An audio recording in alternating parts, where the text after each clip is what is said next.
Yo, what's up? It's your boy Ola here with Ola TV. And in this edition, we're going to be talking about WWE Raw, which is already live. We've got Cody Rhodes right now giving a little bit of his back history, what led for him to be able to come to this point, to culminate his career, to become the Royal Rumble winner, and to be competing soon for the championship. As you can see by the background right here, Cody Rhodes is the main attraction of Raw tonight. So right now, Cody Rhodes is giving himself the opportunity to give himself credibility for why he's been in this business so long, what he's done for the years. And he says that it's been a long journey, but it is well deserved. And as the show started, we actually had the fans shouting and screaming, "You deserve it." So they were like, "You deserve it." And I would agree. Cody has been through a lot. He definitely deserves it, especially after coming back from such a vital, such a critical situation with that injury with the pectoral. So it's crazy. Let me go ahead and take a moment here to pull up the link so I can share it for more people. And thanks for those who are already tuned in. So we'll be giving you the live updates on these. By the way, my camera's been acting a little bit crazy, so hopefully, hopefully the visual will stay good on this live stream because the camera's been acting up. I'm also waiting for some food for Uber Eats too to come in. So if it arrives, I'll be pausing the camera for just a moment. But nonetheless, Cody Rhodes now talking about how he outlasted 29 other people, which is ironic that he says that because he technically did not outlast 29 other people. He outlasted maybe about 8 other people because he was number 30. And by the time he got into the ring, most of the competition was cleared out. But nonetheless, we understand what he means by that, outlasting the entire 30 doesn't necessarily mean that you wrestle 30. So with that being said, it's kind of just a little bit of an analogy satire, but it's crazy because I got a feeling that Cody is going to be interrupted in just a moment by the Roman Reigns and Bloodline, the soon to be demise Bloodline, I should say, because with the way that things are going. The way the pay-per-view finished, if you didn't catch it, Sami Zayn betrayed Roman Reigns this past weekend on Saturday at WWE Royal Rumble. And also, um, Jey Uso is potentially going to be leaving. And he even posted a photo of himself, uh, Jey Uso. He he put a photo and he put a caption. He says something like he has to go. He had to leave, which I think that means he is going to be parting ways very, very soon. So yeah, the demise of the bloodline is going to be happening very soon. I think Cody Rhodes is going to end up beating Roman Reigns at Mania. So for all of us who love the bloodline for as long as it lasted, it's going to be coming to a big end because I think Cody Rhodes with the Rumble is going to become the new champ at WrestleMania. Ooh. And now he's actually talking about the tribal chief right now as we speak, and he's saying that he basically wants the head of Roman Reigns. Pause, no pun intended. He's comparing right now Roman Reigns to the LeBron James of this generation. And now he's giving credibility about the fact that he's had the title for 800 and something days. Woo! That means that by the time the Royal Rumble hits, not the Royal Rumble, the WrestleMania in Los Angeles hits, Roman Reigns will be roughly somewhere around 900 or more days, close to 950 ish. And now we getting some chance to say Roman sucks, Roman sucks. And the reason for that is it's because of the fact that Sami Zayn got obliterated by Roman Reigns, and that's why they're chanting right now in front of Cody Rhodes that Roman Reigns sucks. 62 days away, my friends. 62 days away for WrestleMania. Cody Rhodes says in 62 days it's going to be for the rest of his life. The undeniable truth is going to be that he's going to win the title over Roman. He's got a pretty long promo going on right now, and Roman Reigns still hasn't even, um, you know, interfered into this intro here. Roman Reigns still hasn't even showed up. I'm surprised. Cody's been talking for about 10, 15 minutes. All right, guys, give me a quick second here. I'll be right back. I'm about to go get my Uber Eats order. I'll be right back. Don't go anywhere.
All right, you guys, I'm back. I'm back.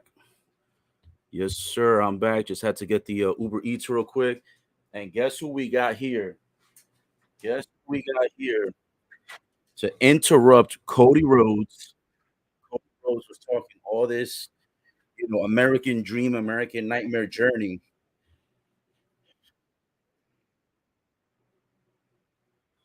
We've got the interruption by the Judgment Day. Dominic, Finn Balor, and Damian Priest show up, but no Rhea Ripley tonight. Which, by the way, if you guys didn't know, Rhea Ripley won the 30 women over the top Rumble, and she hurt her knees. She says that she typically post conference they had after the Rumble. She says that she always hurts her knees, and her knees sometimes come out of place or get dislocated. So she definitely may not be here tonight, and that's but she for, of course, WrestleMania.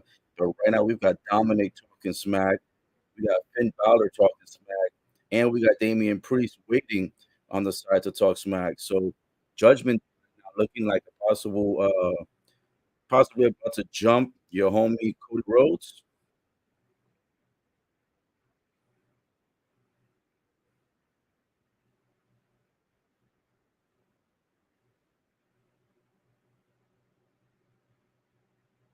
Dominic, right now, bro, I'm not gonna lie to you. He has terrible, terrible mic skills. Right now, he's talking all this smack about the fact that Cody Rhodes has cost him his title shot at WrestleMania, right? And he's also saying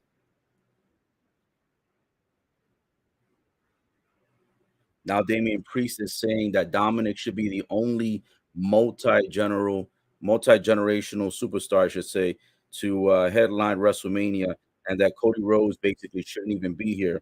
And he's saying right now that Dominic is the one that should have been the winner, even though Dominic wasn't even in the final four. I don't even think he made final four. I think he was eliminated far beyond the final four. So he's talking all this smack for no reason. But it's funny because they truly, truly believe that Dominic is the one that should have won the Rumble and he should be headlining WrestleMania. Now, let me tell you this, if Dominic would have won that match, first of all, there would have been a lot of angry fans. And second of all, there's no way that Dominic is going to defeat Roman Reigns. So if Dominic would have been at Mania, that would have also guaranteed that Roman Reigns is going to continue his long journey of being the Universal Undisputed Champion.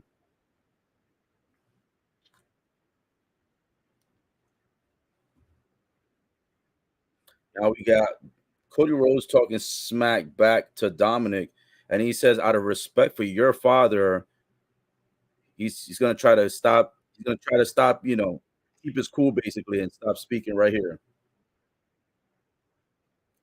Now Dominic talking smack, saying he don't got respect for anybody's. Oh man, he talking in real smoke. Dominic said he got no respect for his own dad. He got no respect for any dad in the building, and especially he's got no respect for Cody Rhodes' dad, aka Dusty Rhodes. And Dusty Rhodes Rest in peace, Dusty Rhodes. Dusty Rhodes isn't alive anymore. So Dominic throwing a lot of smoke up Cody's ass right now. Pause. And he is talking a big game right now. He's a little bit over his head right now, to be honest. He's looking for a one-on-one competition with Cody Rhodes as we speak, and I got a feeling that Cody Rhodes is not going to deny taking this offer. Cody says he'll take on any person in the Judgment Day faction. He says, "Let's do it tonight." Man, he's not backing down for a fight. I'll tell you this much. Cody Rhodes coming from a 30-man Royal Rumble is electrified tonight and ready to go in action. But what really stumps me is how Dominic, who has terrible mic skills, had the audacity and had the lack of respect to talk about Cody Rhodes' dad, knowing that, if you don't respect your own dad, that's one thing, right? He doesn't respect his own dad, Rey Mysterio. But to disrespect Dusty Rhodes and then to also talk smack about the dads that are in attendance as paying fans. I'll tell you what, man, Dominic doesn't have great mic skills, but he does know how to get someone's attention when the time is right. Also, they're mentioning tonight there's going to be a couple of qualifier matches for the Elimination Chamber that's coming in February.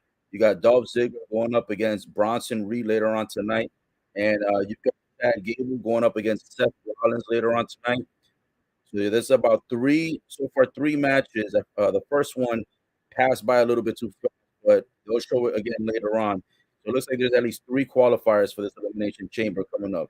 And for those that don't know, there's actually going to be two pay-per-views in the month of February. There's going to be the Vengeance Day pay-per-view, which is the NXT pay-per-view, and then they're going to have the Elimination Chamber match 2 weeks later. Oh, when Edge showed up. Yo, I thought this segue was already over because Cody Rhodes put the mic down and he was, saying hi to the fans. Judgment Day was basically about to leave the arena, and all of a sudden, Edge's music hits and he starts attacking all the members of Judgment Day. And Cody Rhodes is helping out.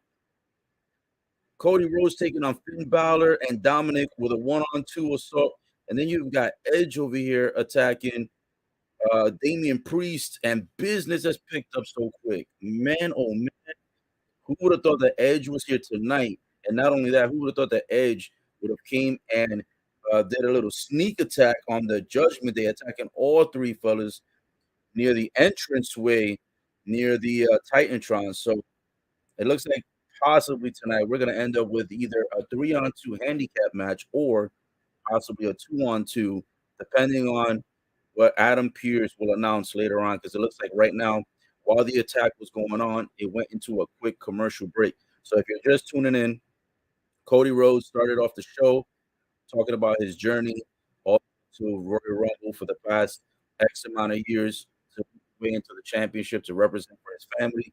He got interrupted by Judgment Day. Judgment Day started talking smack. Dominic was out here talking all kinds of smoke about Dusty Rhodes, RIP, the father of, Cody Rhodes, and then talking smack about his own dad, Rey Mysterio, and then talk smoke about the dads in the arena. And then shortly after, Edge comes out and attacks Judgment Day. So that is the current quick recap of the first 20 minutes of Raw. Just wanted to give you that quick update again for those that I see are starting to tune in right now as we speak. Raw tonight has already started with big business, electric. I honestly thought that we were going to have a situation where he was going to get attacked possibly by Roman Reigns. I thought Roman Reigns was going to interrupt Cody and maybe attack him in the ring, but because the bloodline, as you guys may or may not know, is starting to be dissected and they're starting to turn on each other's backs, it's very possible that the blood may not even be here tonight. So it's going to be a very interesting take to see how they go with it. But the bloodline is expected to probably be here later on tonight. However, I don't know if they're actually going to show. Jey Uso is not in his right state of mind. Sami Zayn was brutalized. Um, Jimmy doesn't even know whether to take his brother's side, his cousin's side, or Sami Zayn's side. And then you have Paul Heyman pretty much was already turning his back on Sami Zayn. All of that pretty much climaxed no pun intended, at the end of the Royal Rumble. If you missed it, um, what ended up happening was is that they tied Kevin Owens up with the handcuffs. He was getting brutalized, and then from there, they told Sami Zayn to hit KO with the chair.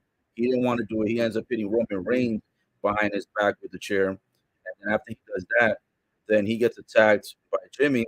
Then Jey Uso leaves, says, "I can't do this. I can't betray Sami Zayn after he's been there for us this whole time." And from there, they concluded WWE Royal Rumble. So I'm hoping to see if they show up here tonight because it'll be a very interesting situation to see whether or not these boys are going to actually, answer some questions. There's a lot of unresolved tension, a lot of unanswered questions. So we'll see how this is going to work out tonight. But this is going to be a very interesting Raw. We've got Cody already, we've got Edge, and we got the Judgment Day that have already shown up. By the way, for those of you guys who missed it, I ended up subscribing to Peacock. Peacock gave the full Royal Rumble plus the post conference plus the pre-show, and they gave the replay right after the post conference was done. So you got to see everything: the before show, the main show, and the after show. And if you missed it, American Nightmare, aka Cody Rhodes, came in at number 30 at the WWE Royal Rumble. Right now, they're showing a couple of highlights and recap of the Royal Rumble, and now they're showing a clip of earlier today. United States champ, still the U.S. champ, Theory, coming in later on tonight. It's like he's going to be having a one-on-one conversation with MVP on the VIP lounge, similar to like the highlight reel back in the day in the KO show stuff, those little segues that they had. So later on tonight, U.S. champ is going to be interviewed. But it says tonight, one-on-one competition, Cody Rhodes going heads up against Finn Balor, which I would have thought they would have did Cody Rhodes against Dominic. That would have been a better match, especially considering the fact that Cody Rhodes was insulted by Dominic at the beginning of the show, talking about his father and telling him he basically doesn't give a crap about his father. You know what I'm saying? So that is a little bit of a different outcome than what I thought was going to happen. So later on tonight, Finn Balor will be one-on-one with Cody. Now we've got Seth Rollins coming out with the crowd in the palm of his hands, chanting, "Oh!" You already know Seth Rollins. I like the fact that WWE is finally, picking Seth Rollins back up because for a long time they had Seth Rollins basically losing matches and also being kind of like a mid-card wrestler. And to me, Seth Rollins is good enough to be in pay-per-views as far as being either a co-main eventer or even fighting for big titles in the main event like he used to. So Seth Rollins is going into the ring now. This match is expected to be a qualifier match for the Elimination Chamber. I have no doubt that Seth Rollins will more than likely win this match. If I'm not mistaken, Seth Rollins is taking on Bronson Reed. Oh no, my mistake. He's taking on Gable from Alpha Academy. Mr. Shoosh, please. And right now we got Chad Gable coming to the ring, accompanied by his homie, his partner, his tag team, Otis. Will Otis play a factor in this one? It's going to be very interesting. Now, I'm surprised that they put Chad Gable versus Seth Rollins simply because Chad Gable and Otis are both heels. And last time I checked, Seth Rollins was also a heel. But it's very possible that Seth Rollins maybe is more of a face now than he is a heel, especially when he was in the Royal Rumble. He seemed a little bit more of a face than a heel. So maybe he's turning the corner, turning tides. I don't know. But here we go. We've got our first match of the evening, Elimination Chamber qualifier. Seth Rollins, one-on-one against Chad Gable, Otis at ringside.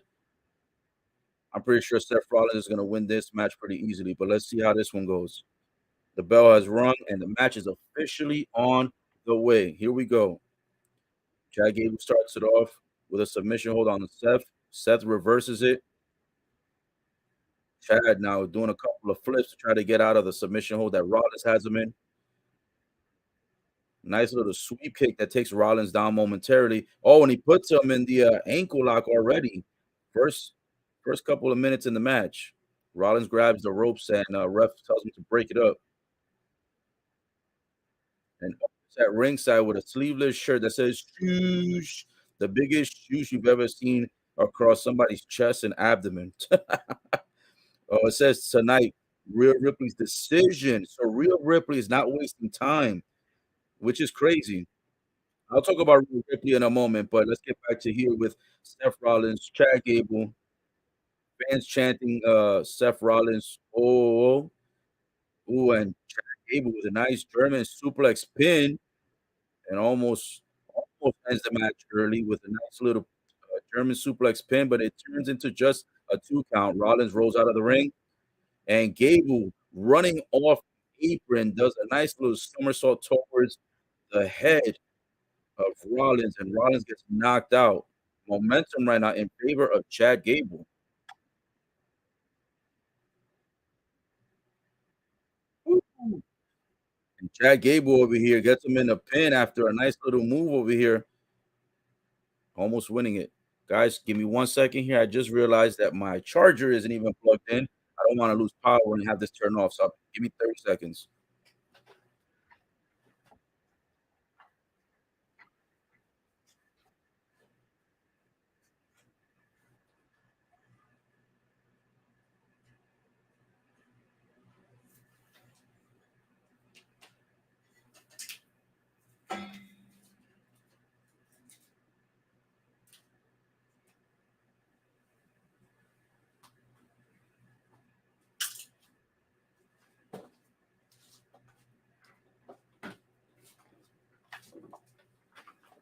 All right, all right. We're back. We're back. We're back. Thank you so much for patiently waiting that quick 30 seconds there while I go ahead and get the charger plugged in. Because as you know, without a charger, this thing had about maybe 2% left on the laptop, if even that. So got it in right on time. Pause, no pun intended. So right now, if you're just tuning in again, Seth Rollins, Chad Gable, elimination chamber qualifier match. Right now, Gable has been dominating the entire match. He has another submission hold on Rollins. Rollins is laying on his back while Chad Gable is standing up and bending Rollins' leg in a weird contortionist type of position where it almost looks like Rollins' knee is about to pop out of its socket. The referee's checking to see if Rollins is ready to submit, but Rollins not submitting just yet. Oof. And then all of a sudden, Chad Gable releases the submission and snaps the leg of Rollins, trying to break the knee, trying to break the knee in half. And now he pulls him over to the ring post, tells the crowd, "Shoosh," tells him to shut up. Basically, he's about to grab the leg and smack it against the post, but then Rollins a kick to the face that sends Chad Gable to all this time over there playing cheerleader at ringside.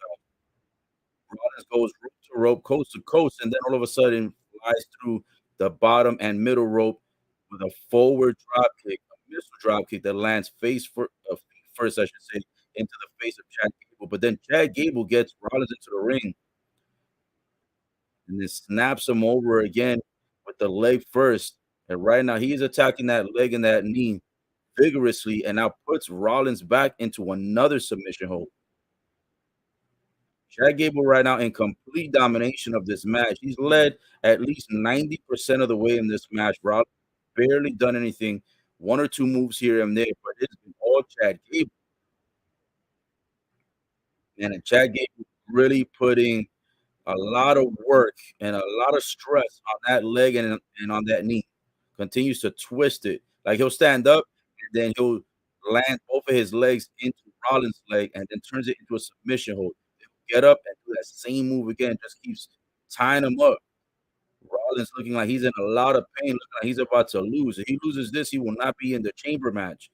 The chamber, by the way, is going to be at the end of February, and the pay-per-view for NXT Vengeance Day will be at the beginning of February. So there's actually two pay-per-views in February: Vengeance Day for NXT, Elimination Chamber for WWE, and a couple of chops across the chest, and then all of a sudden, Gable throws Rollins to the other corner, the other side of the ring, and then snaps the leg again off of the second rope, and Gable just annihilating Rollins right now. That left leg, bro, is gonna be needing a big pack of ice tonight. Moonsault off the top rose by Chad Gable. He gets rolled up by Rollins, who gets out of the way. goes for a pin, but then he lifts up Chad Gable and then power bombs Chad Gable to the corner towards the third rope of the opposite side of the ring. And now Rollins trying to buy himself some time as Chad Gable is down. Otis playing cheerleader, trying to get the attention of Chad Gable. But man, oh man, what a hellacious power bomb to the third rope corner. Rollins finally trying to get some offensive momentum in this match. Now Rollins with a clothesline to Gable, another clothesline, a kick to the abdomen, kick to the face. And now Chad Gable trying to turn it back around. Oh, he almost sets him up for another German suplex, but then Rollins reverses it, a super kick to the face of Gable, a Michinoku driver to a pin by Rollins, and a kick out after two by Chad Gable. And Rollins is grabbing on the knee, and I don't think this is for act. I don't think this is for show. I think that at some point Chad Gable had actually potentially hurt his knee for real. Now I don't know if it's going to be, let's say, a critical injury, but I feel like there's some type of soreness going on that knee because he was attacking that knee with no kinds of mercy. Rollins right now limping back on his feet, leaning towards the corner, goes for the head stomp. Gables gets out the way, goes for the pedigree. That gets reversed as well. Gable turns it into a pin. Kick out after two by Rollins. Rollins rolls Gable up. Kick out. Rollins turns it into a pin kick out. Now Gable, kick out. Both men getting each other on back-to-back pins and a bunch of kickouts after two. Man, Chad Gable showing phenomenal strength. Takes Rollins over his shoulder, slams him face first into the pavement, and then after that goes for a quick pin, but still a kick out after two. Chad Gable showing phenomenal strength the way he just manhandled the crap out of Rollins. He had him on his shoulder, then grabs him by the neck and slams him face first into the center of the ring. And for the immediate pin, and Seth Rollins almost barely even kicks out. A kick out at like 2.9 seconds. And now Chad Gable to the crowd goes getting shoosh. Every time he does that, bro, that shit make me laugh. Oh, two big elbows across the face by Rollins. Integuri. Oh, but the Integuri ends up getting reversed by Gable, who turns it into an ankle lock. And now Rollins breaks out of it, but then Chad, he goes and grabs the other leg. Rollins trying to grab the ropes. No success. The ankle lock is still locked in. Doing this Kurt Angle style. Chad Gable right now. Killing Rollins. Oh, he reverses him into a pin. Kick out after two. He goes for another head stomp again and another ankle lock again. Oh my goodness. That left leg of Rollins, bro. Oh, Rollins reverses a move that Chad Gable was going for and turns it into a pedigree. Yo, but he's grabbing his leg so much. Now he goes for the pin, and it's a 3 count, and Rollins gets the victory. And Rollins will be one of the contenders, one of the 6 contenders going into the Elimination Chamber match. So we've got our first contender for the chamber match. But man, he is grabbing his knee a lot. I got a feeling that Gable might have accidentally hurt that knee a lot worse than what he was anticipating. Rollins is grabbing his leg a lot and limping a lot. But man, what a nice little roll up.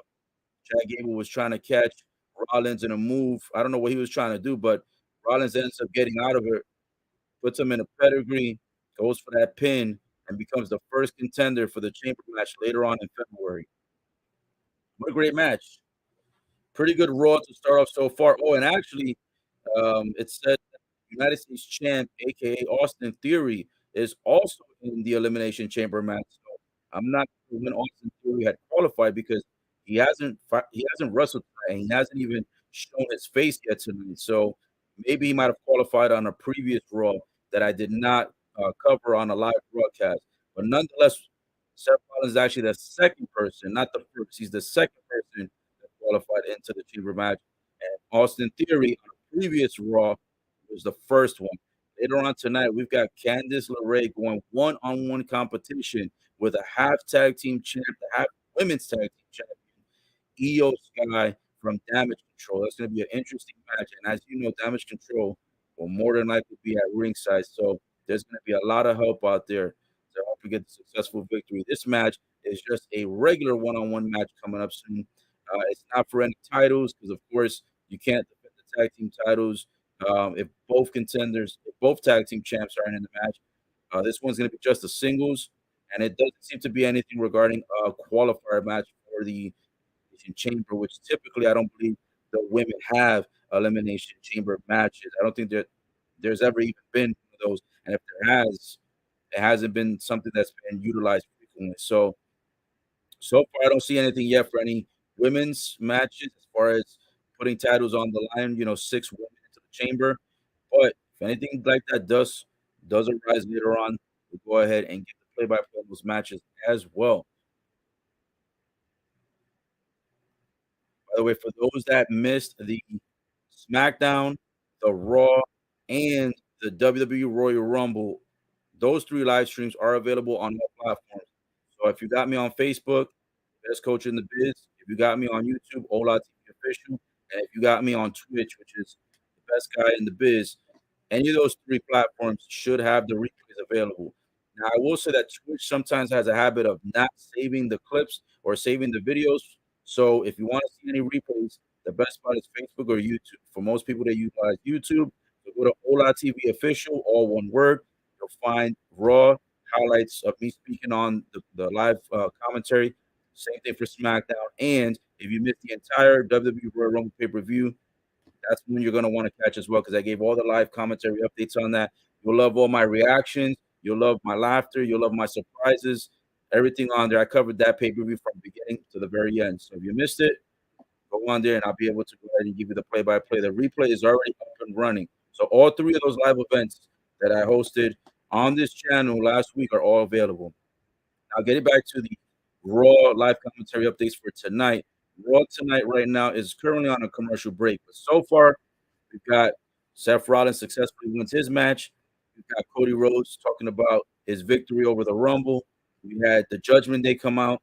We had Edge, surprise attack, surprise show up on Raw. I didn't even think Edge was coming tonight. I thought he was just a surprise appearance at number 24 for the Rumble. But apparently, Edge is probably going to be here as a regular contender, because he came out of nowhere and attacked the entire Judgment Day faction without them even knowing that he was showing up tonight.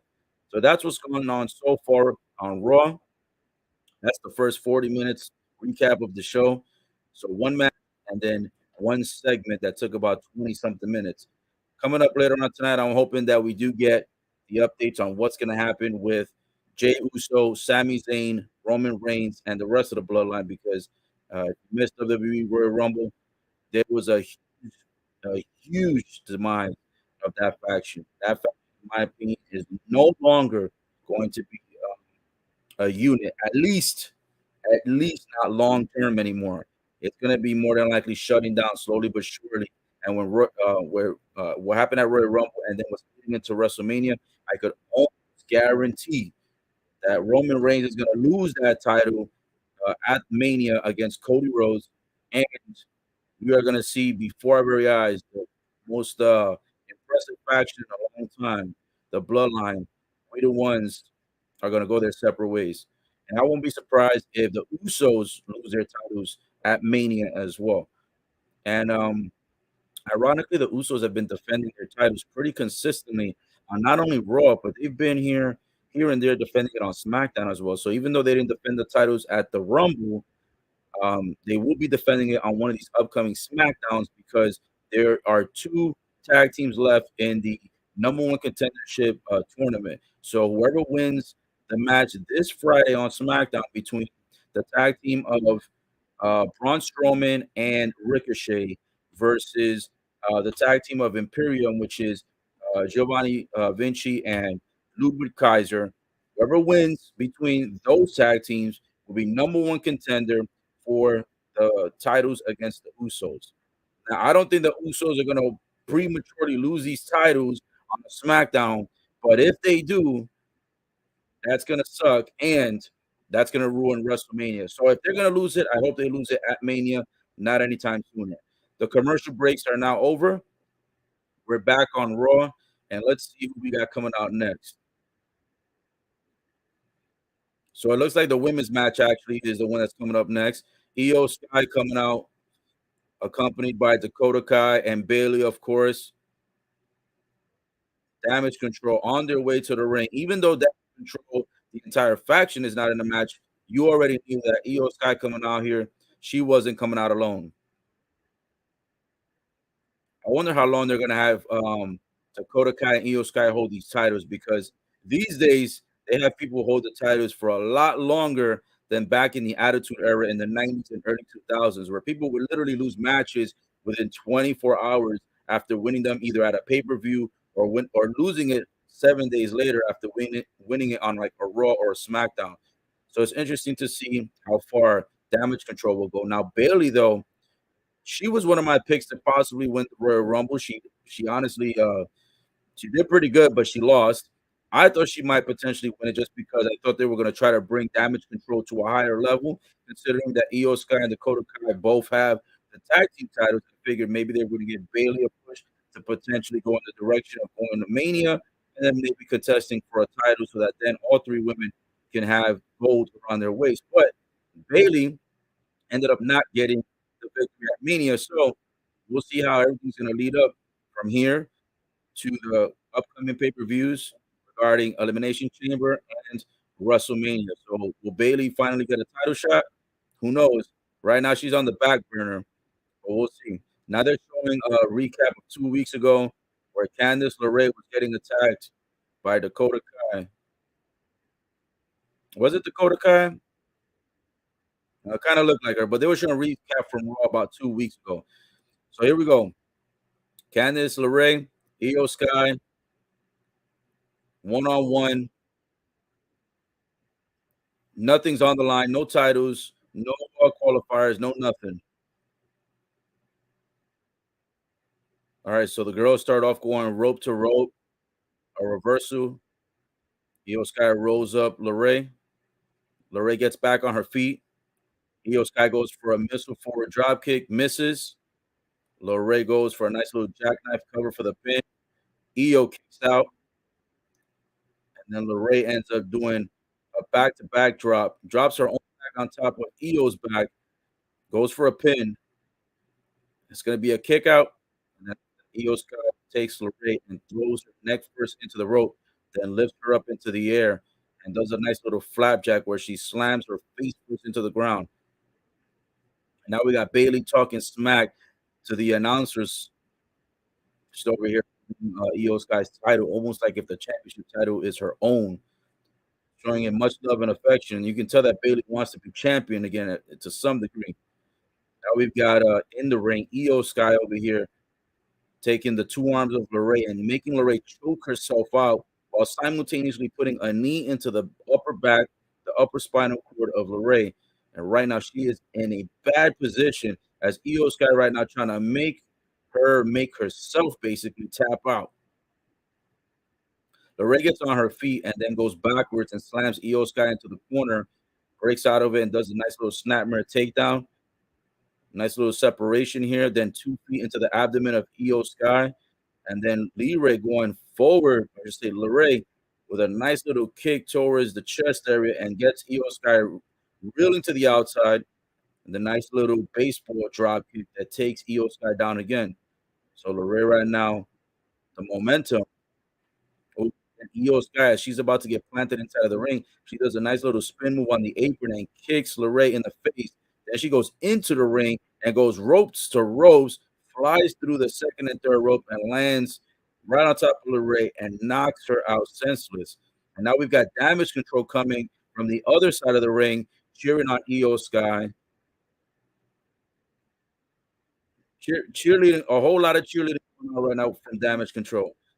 Now Io Sky throws LeRae into the ring. She goes to attempt to get herself back in the ring and gets kicked in the face by LeRae. And then LeRae jumps off of the second rope onto Io Sky and takes her out. Now we got Damage Control talking smack Both girls laid out. Right now, this is a regular match, so 10 count is in effect. Referee counting both women in the outside of the ring. Also, disqualifications are in effect. So, any interference in this match could give the adversary the victory. LeRae was accompanied to the ring by one of her friends. I'm not sure who this chick is. Never really seen her, but she's over there also trying to cheer on LeRae as Damage Control is simultaneously cheering on Eos Sky. Both women are back in the ring, and LeRae tried to go to the top rope for a high risk, gets dropped on her face. Now Eos Sky with a couple of hits across the abdomen area. LeRae now is the one in the momentum with Eos Sky now having complete control, shoving both of her boots into the neck area of LeRae. Then she leaps up into the air and then drops both knees to the chin area, taking out LeRae. And LeRae right now does not know what world, what planet. She don't even know what zip code she's in. EO going for the pin, and LeRae is going to kick out after two. And now back into a submission hold. EO Sky again, this time grabbing the chin and neck area of LeRae with the knee back into the upper spinal cord. Trying to get a submission victory here. LeRae right now looking like she's starting to fade out a little bit. Eos Sky now turns it into a reverse chokehold. Oh, but LeRae starting to get back on her feet. Couple of punches in the abdomen area to break the hold. LeRae going for a nice little Hurricane Rana. Turns it into a Hurricane Rana, but from a Hurricane Rana instead turns it into a submission where now she's got both legs wrapped around the neck of Io Sky. And Io now is the one who's trying to get the ropes, trying to get to but she breaks out of it and does a nice sidewalk slam. Io Sky with a sidewalk slam on LeRae, laying her out. But she does not go for the pin, doesn't even attempt to go for the pin. So that might have been a big mistake on her part, giving LeRae an opportunity to catch herself and gather her breath. Now LeRae on the outside of the ring right now, hanging on to the second rope on the apron. Io Sky runs through the second and third rope. And when she runs through it, she tries to simultaneously powerbomb LeRae onto the outside pavement. LeRae stops it, but then Io pulls her down by her feet. She lands face first onto the apron, and then Io Sky then picks LeRae up and then slams her back right into the apron, the edge of the ring, the portion where it hurts the most. Now both ladies are standing up on the apron. Ooh, and then LeRae grabs the face of Io and slams her face first into the apron. Now Io Sky is down, so both girls back and forth with the action right now, taking it to each other. Pretty good women's match here. And a missile drop kick off the third rope by LeRae to Io Sky goes for a pin. Man, and Io kicks out. Now I'll tell you this: LeRae might not be on Io Sky's level, but she is competing like she's on her level. This would have been great if this would have been a championship match. If one of these women would have had like the Raw, the SmackDown championship, it's not a bad match. The crowd obviously not as much into it, but this has been actually a pretty good match. Ooh, and then Io Sky goes and slams the back of the neck onto the top turnbuckle.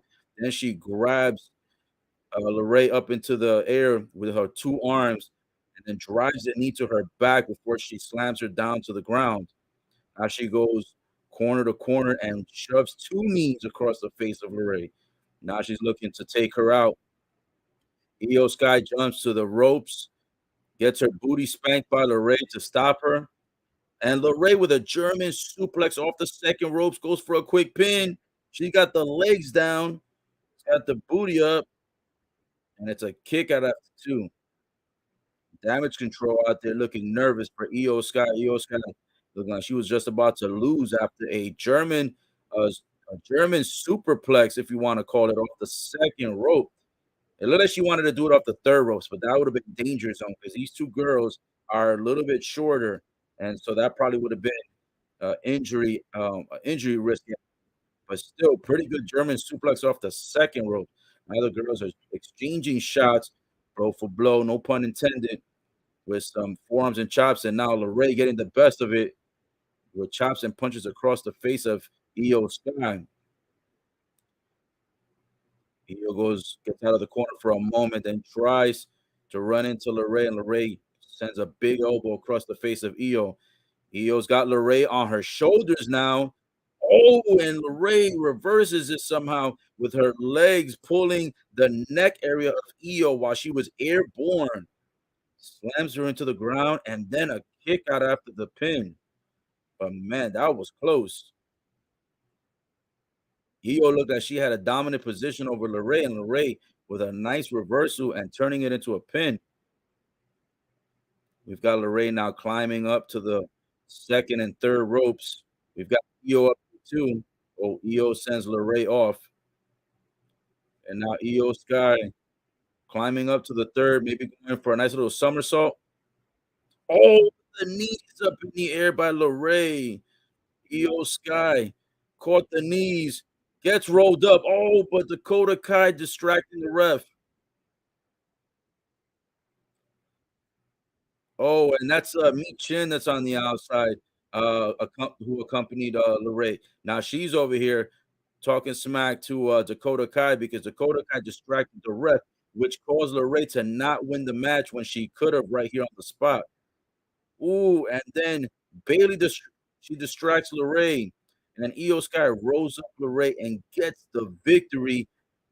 Whoo, and Michin tried to jump into the match. Unfortunately, she couldn't because it would have been called a disqualification. Io Sky gets the victory. The numbers game, the clear advantage for damage control yet again here tonight, distracting the ref in all corners. And now Dakota Kai talking smack after Io Sky gets the victory in the match. But man, oh man, LeRae almost had Io Sky when she planted the knees into the abdomen as Io Sky falling off the third rope with a somersault.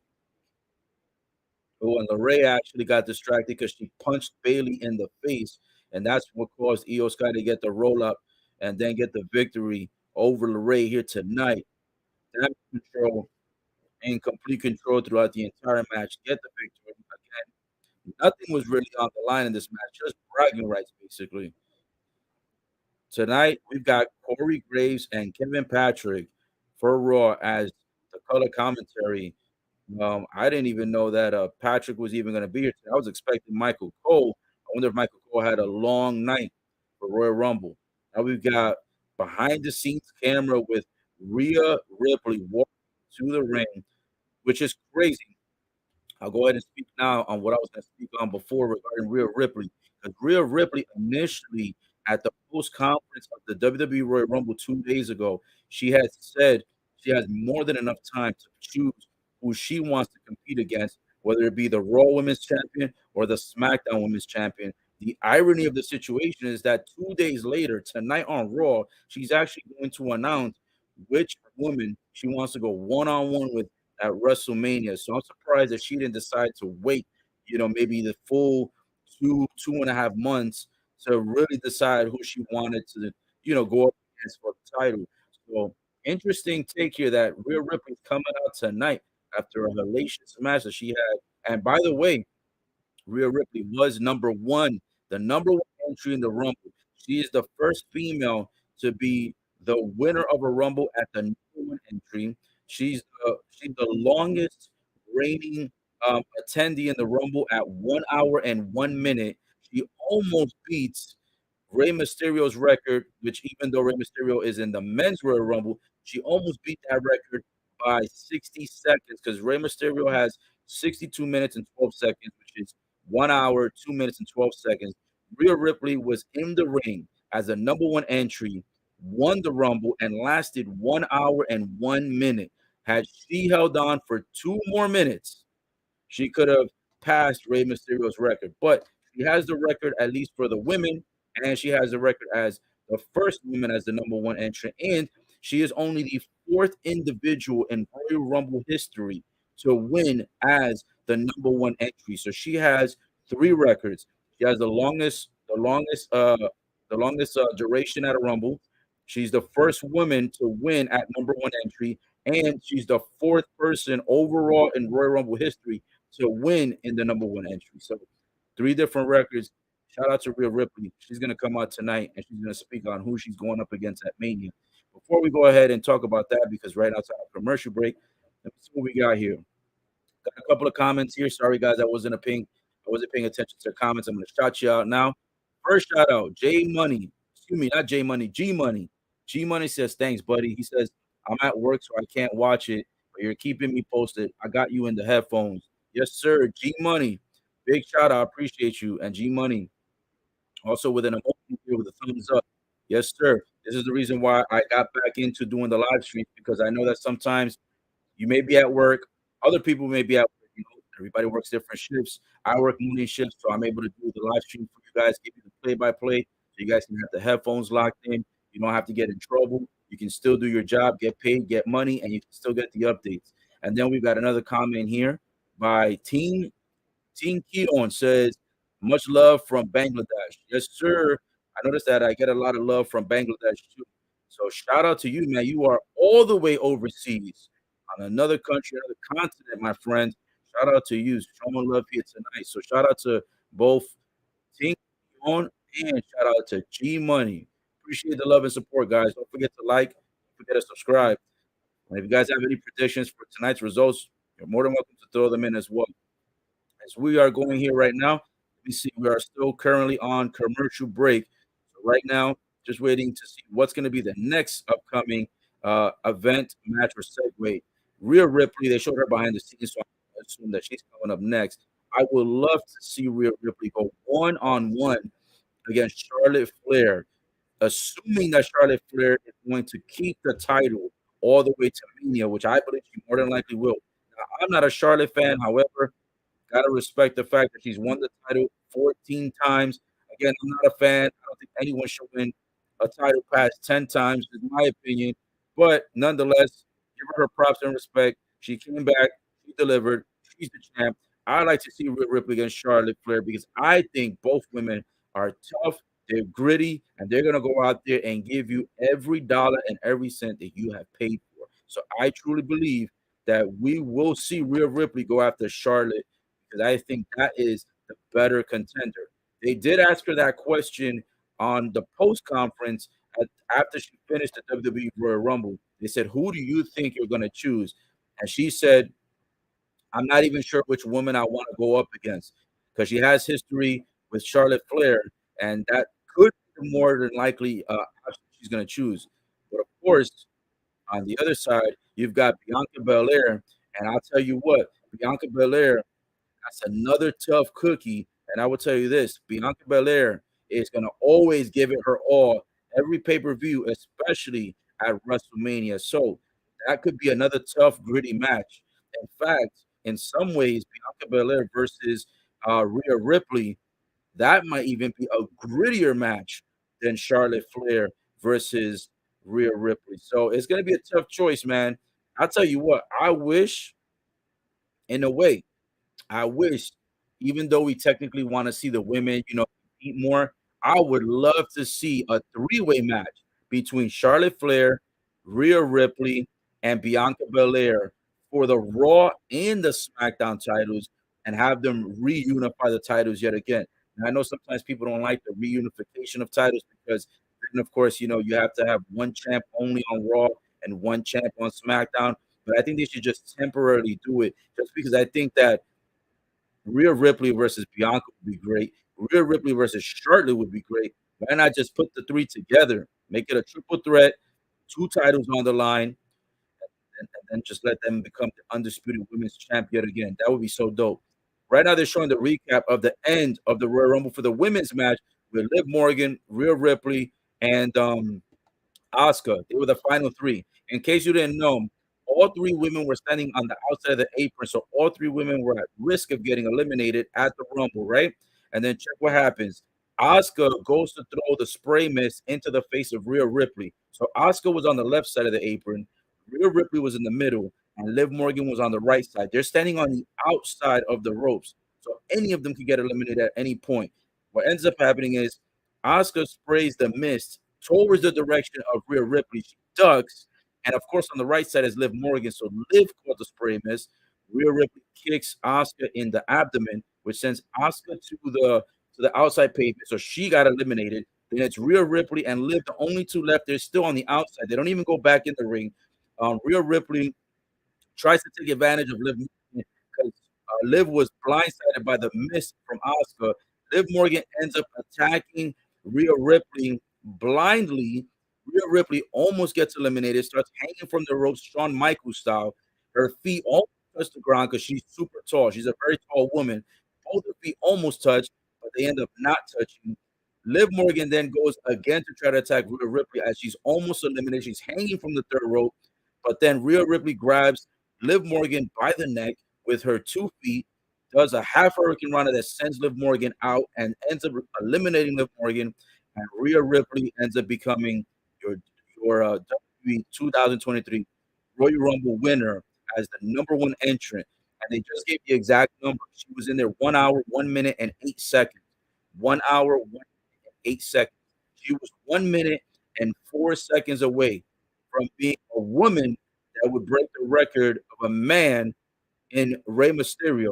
But Rey Mysterio still has the longest record for the men and also the longest record overall for the Rumble. But Rhea now has the longest for the women and the second longest overall in Rumble history. Rhea has made her way to the ring now. She's got a microphone. She came out alone with no Judgment Day, so there's no Finn Balor, there's no Dominic, and there's no Damian Priest. So let's see what she has to say because this is going to be quite interesting on who she's going to pick tonight.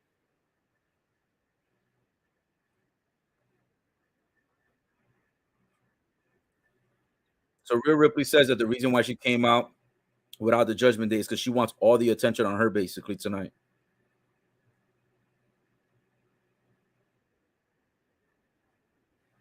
Now she's talking about how she disrupted the status quo by basically going in as #1 and outlasted 29 other women. Now I know Cody said earlier tonight that he outlasted 29 other men, but technically he didn't because he was not the #1 entry. Now Rhea is not throwing smoke, actually talking facts. She did outlast 29 other women, and she had a considerable amount of eliminations too. She also had roughly somewhere between about maybe 6 or 7 or 8. That's not her all-time record though. Her all-time record they said was 13 eliminations, similar to what Kane did. I think Kane had either 12 or 13 for a long period of time. So this girl, she deserves it. She deserved the victory. She deserved to win at #1. She deserved to outlast all 29, and she deserves to go to WrestleMania.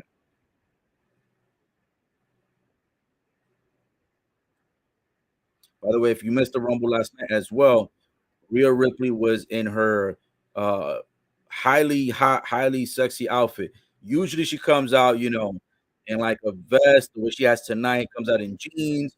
Nah, she came out with that outfit that she wore a month ago, where she only wore it one time, where it was kind of like the see-through leggings, or I think it was like either see-through leggings or like a fishnet type of leggings, and she had a little cute little top on. She was looking sensational last night. So I'll tell you that.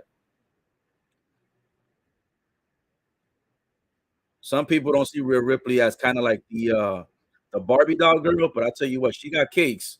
That's for sure. She's got her own type of, sexiness, in my opinion.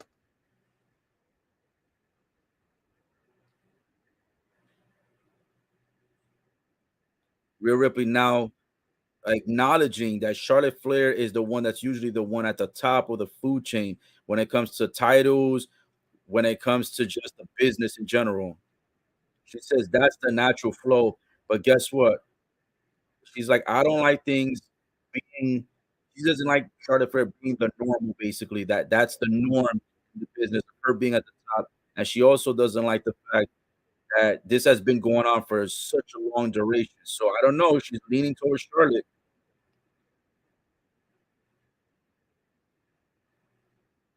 She says, "Charlotte, I hope you enjoy everyone bowing and rising to you because in a few months they're gonna be bowing down and rising to me, Rhea Ripley."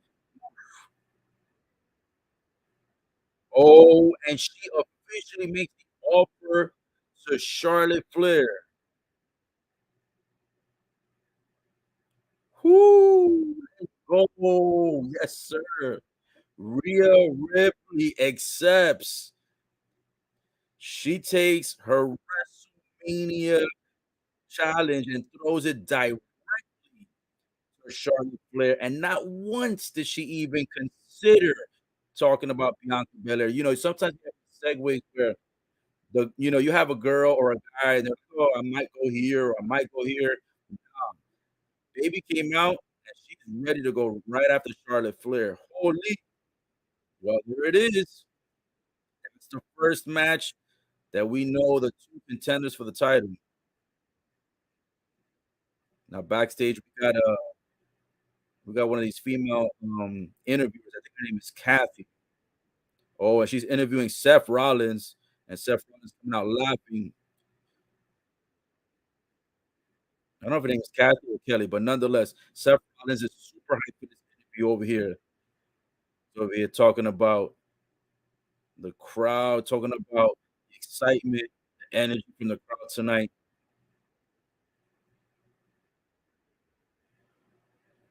He's talking about he's gonna beat 5 other dudes. Pause, no pun intended. Gonna defeat 5 other dudes. That was his exact words as he said it though, but you know what he meant. He's over here saying he's gonna win the chamber, eliminate 5 other men, and after that, he's gonna go straight to Mania as the champion. Big vote of confidence, boost the ego right now by Rollins.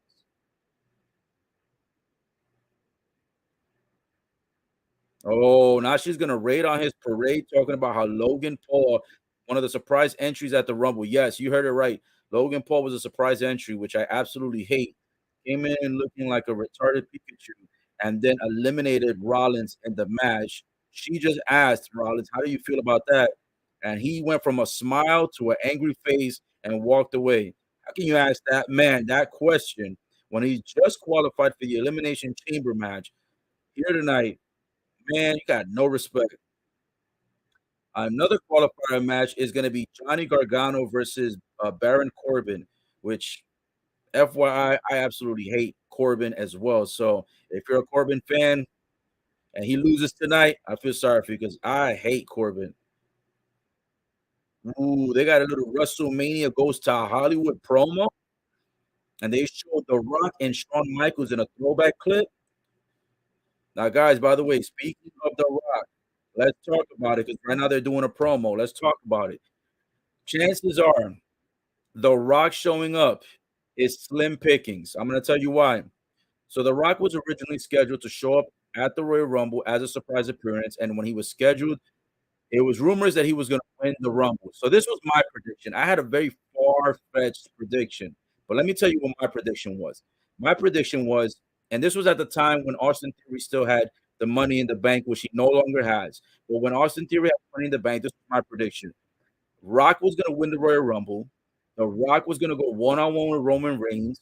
He was gonna defeat Roman Reigns at WrestleMania, and then shortly after, you were gonna get Austin Theory, who was gonna interfere at the end, cash in the Money in the Bank, and steal the Rock spotlight and take the undisputed WWE Universal title from The Rock after The Rock would have defeated Roman Reigns. That was my far-fetched, um, you know, prediction. Unfortunately, Austin Theory lost Money in the Bank. I don't know why they made him put it on the line for a mid card title, which to me was dumb. I think that not just because they ruined my whole prediction, but I just think it was stupid to have somebody cash in the same year that they won in the bank. They had him cash it in, which is very rare. Usually they cash it in at WrestleMania.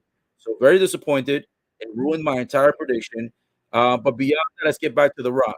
The reason why The Rock is slim pickings is because he didn't show up at the Rumble. So that's sign number one that tells you he's probably not going to show up.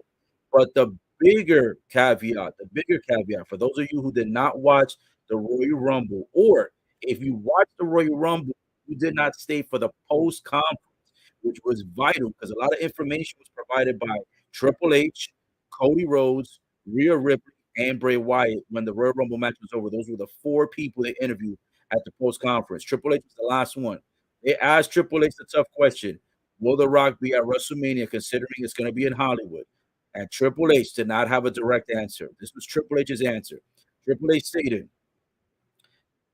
"We always have an open invitation for him. He's always welcomed. He's always a part of the family, which I know in past history, The Rock and Triple H were big time adversaries. Now, The Rock was a bigger adversary in the feud with Stone Cold, but he also had his fair share of rivals. Triple H. Triple H said he has an open invitation basically for life. His exact words, how he said it. He also said that who wouldn't want the biggest actor in Hollywood today? And by the way, we've got the Denzel Washingtons, the Al Pacinos, the Jim Carreys, all these great actors, right? But The Rock has put himself in a class on his own, whether you agree or disagree. The amount of money he's made, the amount of movies he's made, the way he's continued to elevate his acting skill set, and now also becoming a producer, he is one of the biggest names, if not possibly the biggest name. And Triple H said it like that as well, and said we would of course want him here. He always sells tickets. The fans always want to see him. He's the biggest guy in Hollywood. He's the biggest guy in WWE history, besides, of course, guys like Triple H and Stone, etc. Right?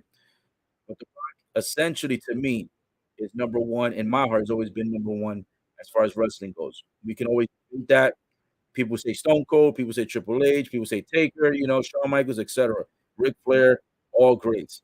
So Triple H basically stated that he tried to entice The Rock to come, and he says, pause, said that the wrong way. He was enticing The Rock to show up to Mania. And he says he took a photo, right? There was a photo of The Rock landing the people's elbow on Triple H. Triple H took a photo of the photo, sends it to The Rock. He says, look at this photo carefully. Zoom in. He goes, look at your arm. Look at the goosebumps on your arm before you lay the people's elbow onto my face. Pause, no pun intended. He says, you see those goosebumps? You can only get that at WrestleMania. You can only get that at WWE. You can only get that at a live event. You cannot get that in movies. You cannot get that on TV shows. And you know what? Triple H selling his piece. That is actually true. It's a different atmosphere when you're performing in front of 40, 50, 60,000 fans, 70,000 fans at WrestleMania in a huge stadium, electricity flowing through all the fans, the passion, the screams, the chants. It is completely different than performing at a movie. He's like, I don't care how many tickets you take in a movie, there will never be an act that's better than doing a live event. And Triple H selling it heavy, so that might entice The Rock. And he says, I text The Rock almost every day, and I let him know almost every day. It's never too late to accept an opportunity to come to WrestleMania this year. So at this moment, it sounds like The Rock's not showing up because Triple H was selling it pretty thick. You know what I'm saying? No pun intended, but he was selling it pretty hard so that he can be able to go ahead and try to get The Rock to show up at Mania. So for those of you who are diehard fans of the era, if you're a fan of The Rock, you might be disappointed at Mania because The Rock is potentially not going to show up, just like he did not show up at Royal Rumble. So if you missed Royal Rumble, The Rock wasn't there. I'm going to still watch WrestleMania. I might even go live in person if I can find a ticket. But nonetheless, whether I watch it at home or watch it in person, I'm gonna hope that The Rock shows up. With that being said, guys, I know that was a long rant. Just wanted to at least give you the update because I know a lot of people respect about will The Rock still show up. He was not at the Rumble, and he's not expected to show up. However, he has an invitation, but an invitation doesn't mean he will show up. We've got Corbin coming into the ring now, and he is being accompanied to the ring now that commercial breaks are over. Corbin is coming to the ring. Pause.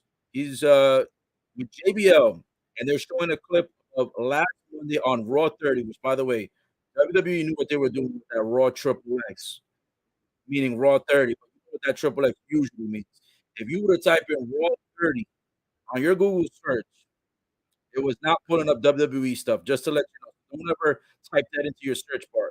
But nonetheless, they're showing a recap of Raw 30 last week, where Corbin was losing at the table that he was invited to where, the APA used to host, It was kind of like throwback segments that used to happen when JBL and Farouk, aka Ron Simmons, used to be the APA tag team. So he lost his money to Ted DiBiase, and he's been losing matches even when he's been Happy Corbin or Baron Corbin or regular Corbin or Sad Corbin. So for me, I see Corbin losing the match tonight. I don't see WWE having a push for this guy. I don't think they ever have. I don't think they ever will. And you got Johnny Gargano also being accompanied at ringside, and he's got Dexter Loomis Dexter Lumis is accompanying Johnny to the ring. So this will be pretty even because it's a one-on-one match, and each contender has someone playing cheerleader on the outside of the ring. Not sure why they brought JBL back, to be honest. He's been gone for years. He's not getting back in the wrestling ring. He's kind of just acting as Corbin's manager, cheerleader, whatever you want to call him at ringside. But yeah, G Money. G Money said Rhea is heavy metal Barbie. By the way, I did see this comment about 10, 15 minutes ago. I just didn't get a chance to put it up on the screen because I was giving the updates of The Rock's, potential appearance tonight. But G Money, thank you again. He says Rhea's heavy metal Barbie. I agree. He was basically responding to the comment that I said earlier about her not being a Barbie but still being sexy. He actually pieced it together. She's a heavy metal Barbie. Right on the money. I would agree. She is so fine. So now back to the match, guys. We've got Corbin and Johnny starting off. Johnny running rope to rope, ducking. Corbin trying to give him a clothesline. He runs to the other side of the rope. Oof, and he catches a drop kick. Corbin catches a drop kick to the face, but then Corbin bounces off the ropes and a big boot to the face to Johnny Gargano. That was a nasty boot, by the way, because Corbin has got the height advantage over Johnny Gargano. So when he lifts up that leg, he can catch that full boot across the face. Now he throws Johnny across the other corner to the other side of the ropes. Johnny goes flying over the third rope and lands on the outside of the apron. Corbin brings him back in for a massive choke slam, but instead of landing the choke slam on the ground, he lands the choke slam and has a knee that runs into the back of Johnny. And now Johnny's reeling, going for a pin, and Johnny kicks out after two. Corbin right now looks absolutely serious, focused, and frustrated. However, I don't think he's winning tonight. I'm going for Johnny Gargano to win this one. Corbin lifts up Johnny. Johnny slips out from the back. Massive elbow to the face, courtesy of Johnny. Oh, then he rolls Corbin up, and then Corbin tries to get back up on his knees and catches a kick to the face. And then Johnny, after that, throws Corbin to the outside of the ring. He runs through the ropes, missile dropkick towards the face of Corbin. Corbin still on the outside. He reels back into the inside under the first rope.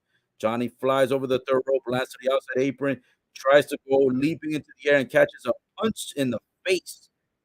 Nasty right hand by Corbin. Corbin taking control back to the outside of the ring. Oh, he's got him by the neck, and he choke slams Johnny Gargano, who lands on his back on the barricade, the edge of the barricade, and he slipped off nasty. He didn't even land fully on the barricade. He kind of caught the edge, the pointy part of the edge, and lands to the ground.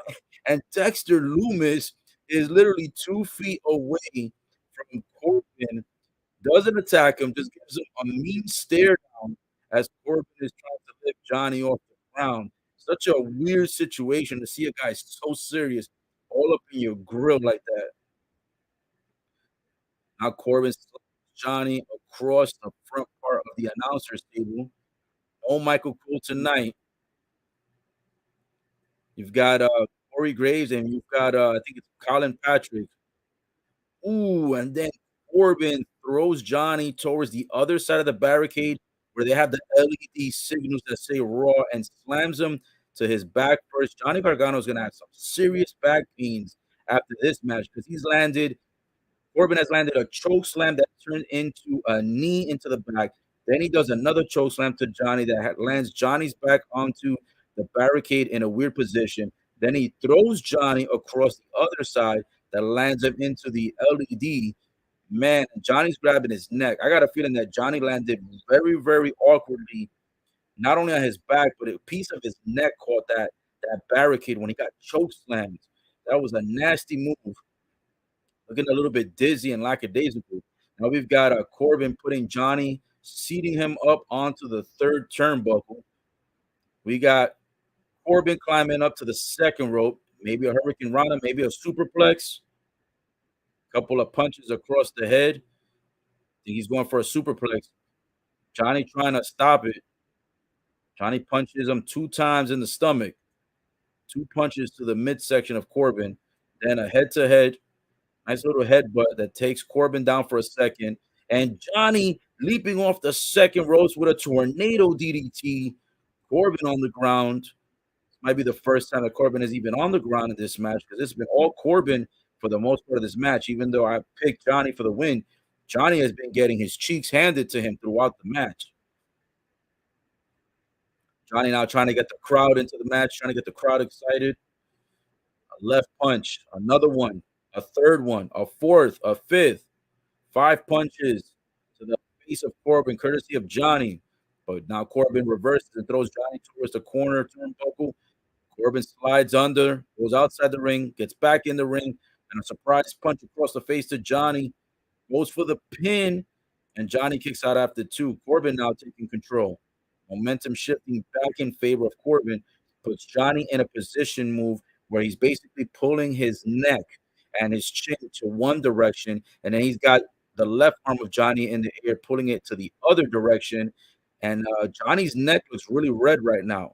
So I think the submission hold is hurting a lot more than normal just due to the fact that he might have accidentally slightly, sprained it or injured it on the choke slam that he received earlier on the barricade of the outside of the ring.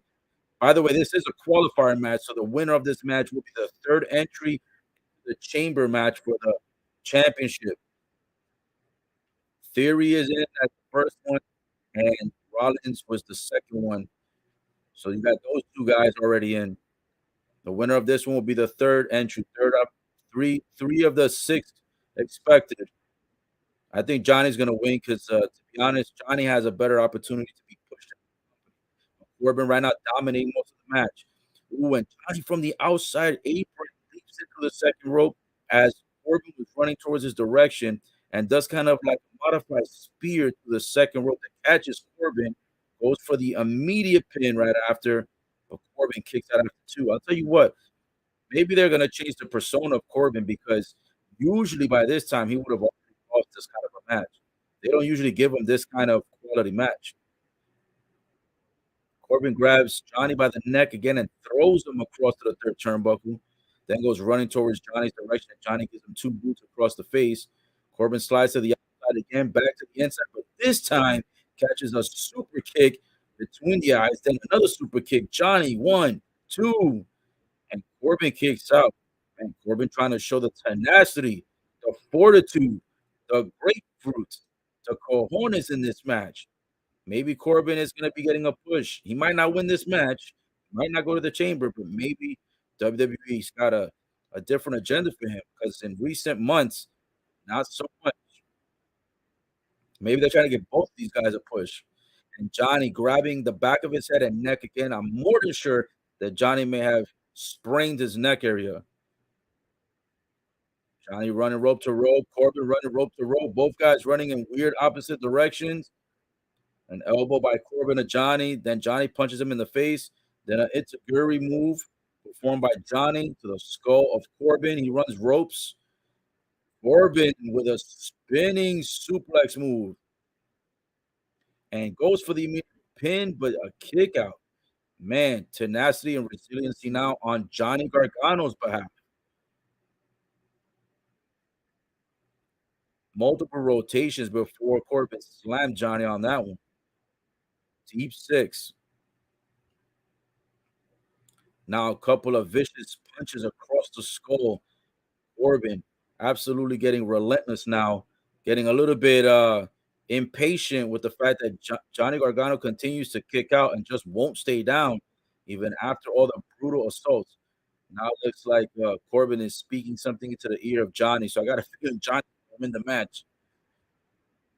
Oh, and Corbin goes running towards Johnny, who's in the corner temporarily. Johnny gets out the way, and Corbin goes left shoulder first into the post. You hear the loud pop sound. Johnny keeps grabbing his neck area. I think Johnny's injured for real because he keeps grabbing that neck area. I think he's injured around the traps, because he keeps going like this on the traps near between the neck and the shoulder area.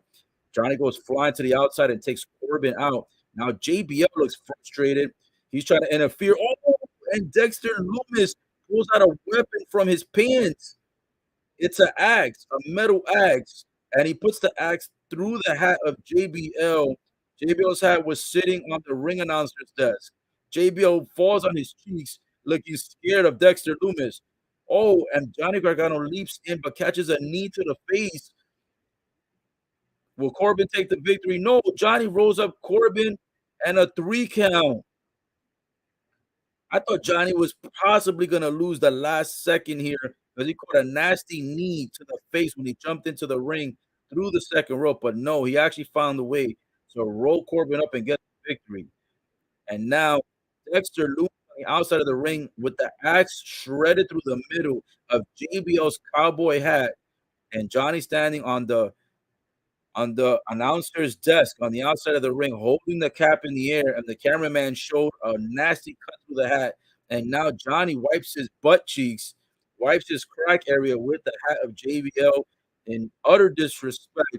And Johnny Gargano will be the number 3rd entrant in the Elimination Chamber. So we got Austin Theory, Seth Rollins, Johnny Gargano. Those are the first 3. So we've got half of the competition already decided. And now coming up next, the United States champ, Austin Theory, going one-on-one in conversation, not in competition, in conversation with MVP, and it's going to be at the MVP VIP lounge. So it's going to be one of these little, bogus segue shows that they have in the center of the ring where MVP essentially is going to ask all of the tough questions. So that's going to be coming up more than likely next.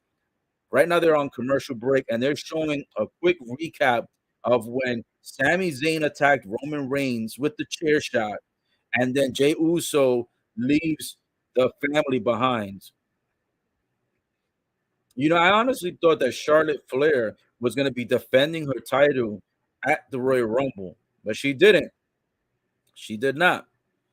But for Friday Night SmackDown coming up this Friday, which looks like it's going to be in Greenville, South Carolina, SmackDown starts at 8 o'clock Eastern, 7 o'clock Central. For those that don't know, typically hosted on the Fox network. I should be hosting that one as well. And Charlotte Flair will be defending her title from what I saw in the promo against Sonya Deville, who has just been stalking Charlotte Flair for weeks, if not months. Finally getting her title shot opportunity. Does she deserve it? I don't know, but she will be getting her title shot later on this week on Friday Night SmackDown. That's going to be very interesting to see. It's down for the upset against Charlotte Flair. If that happens, bro, the Charlotte fans are going to absolutely be pissed and retire. Because I know the diehard Charlotte Flair fans do not want to see their queen losing to a mid-carder. If even that, might not even be a mid-carder. Usually she's a part of the dark matches, if you get what I'm saying.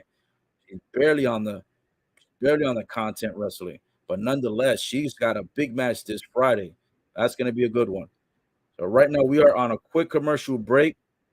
While we're on the commercial break, we'll go ahead and take a moment to see if we've dropped any other new comments at this time. All right, I don't see any new comments. No problem. No comments at this time. So yeah, let's keep talking about it. So I got a feeling Jey Uso, if it's not Sami Zayn, Jey Uso is going to possibly be the reason why Roman Reigns loses his title. I think that he's going to cost him the match. Why do I say that? Because in a lot of the pay-per-views, the Usos have been the ones that have helped Roman Reigns to retain the title. For example, they helped in SummerSlam, big time in Nashville against Brock Lesnar. That was a big time match. That was the one where Brock Lesnar, I believe, had picked up the ring with the, I think it was, what was it, with the bulldozer or something like that. He had some type of construction vehicle that he pulled in with and lift that bad boy up. But somehow Roman Reigns still left as champ. Why? Usos. So I think the same way that the Usos have been a huge factor in Roman Reigns winning a lot of pay-per-view matches, this is gonna be basically the conclusion where the Usos, instead of them helping him win, they're gonna be the reason for his loss. So that's gonna be an interesting one. Can't wait to see it, man. I wonder if they're even gonna show up for SmackDown because they haven't shown up for Raw so far. So far, Raw has been no Bloodline, no Paul Heyman, no Sami Zayn, not even a conversation. All they did was show the recap clips, but no conversation of any of those boys showing up for Raw tonight. So I guess they're back on their hiatus as usual. All right, guys, for this one, still on commercial break. Take a quick 30 seconds. I'm going to go ahead and get a drink here. not an adult beverage. I know I usually do adult beverages, but for tonight, we're gonna keep it clean beverages simply because gotta work tomorrow morning, 9 a.m. But if it was the weekend, you already know adult sodas and adult mini shots would have been taken into effect here tonight. I'll be honest, my Uber Eats order came in. I didn't even eat the order yet. It's sitting here by the bed, still wrapped up. Why? Because I'm showing you guys love here by giving you guys the live commentary updates. You guys are worth the wait. Well, I should say, yeah, the food can wait. You guys are worth the time, I should say. It said last Saturday's Royal Rumble was the most viewed Royal Rumble in history, beating last year's record viewership by a whopping 52%. Woo! So the Royal Rumble this year got 52% more viewers than last year. And not only that, they also had 51,338 in attendance at the San Antonio, Texas Alamo Dome. So they broke record for viewership. They broke record for ticket sales for the Rumble, and they had a lot of great surprise appearances like Edge and a couple of other pieces. Now here we go. Raw is back from commercial. We got MVP out here talking smack, talking about big things are still popping and little things are still stopping. The way he used to say, he got no pop from Yo, the audience gave no pop for MVP. No boos, no cheers, no nothing. I'm not gonna lie, bro. MVP should retire. Him being the manager for Omos, bro. Omos is so trash, and Omos got eliminated nasty too. I'm trying to remember who was it. Oh, it was Braun Strowman, I believe. Yeah, Braun got rid of Omos. Omos lasted like 90 seconds in the Rumble, I think. Here we go. We got Mr. A Town, Austin Theory coming through, dressed fresh to death, coming through with the gold, the United States Championship, coming through with the cool pair of shades. Austin Theory is definitely coming out just to have a conversation and definitely not to rush him.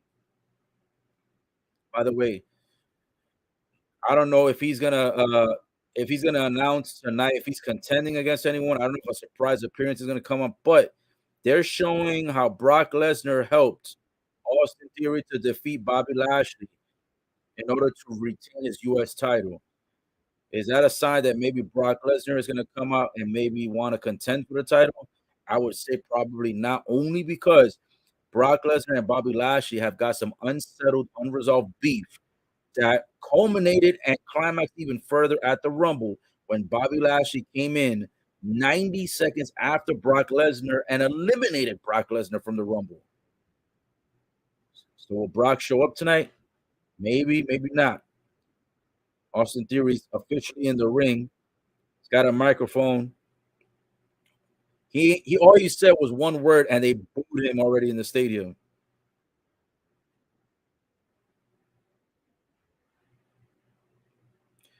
He thanks MVP for inviting him to the VIP lounge. He says when he was a kid, he used to watch the VIP lounge, which he's capping because the VIP lounge never even existed when MVP used to be when Austin Theory was a kid and MVP was wrestling, there was no VIP lounge. This is like a one time that this little highlight reel segment is occurring.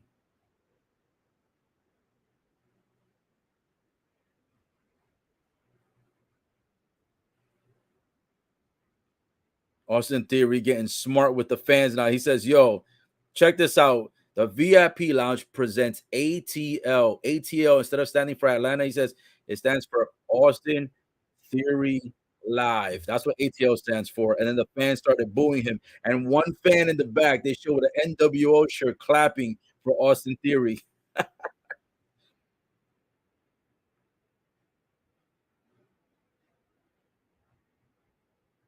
MVP says that classics never goes out of style. He says it never goes out of style. And then Austin Theory says, you know what? Yeah, you're right, because I'm a classic. He goes, nah, you ain't old enough to be a classic.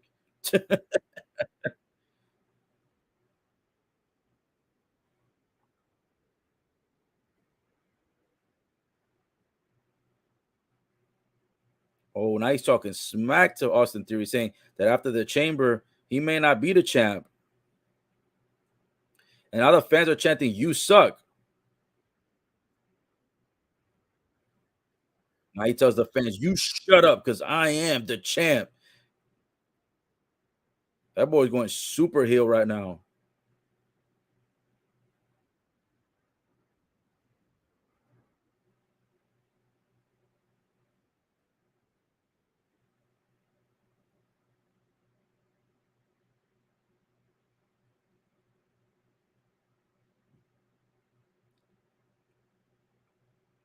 MVP is talking smack, saying that Bobby Lashley will beat Austin Theory. He says, "I know Bobby Lashley can defeat you."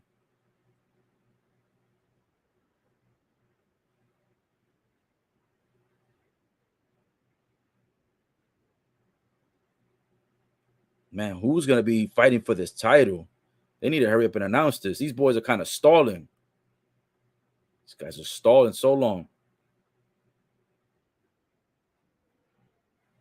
Oh, he's talking about the recap of last year when Brock Lesnar gave him the F5 off the top part of the Elimination Chamber. I remember that. Looked like he almost died in that match.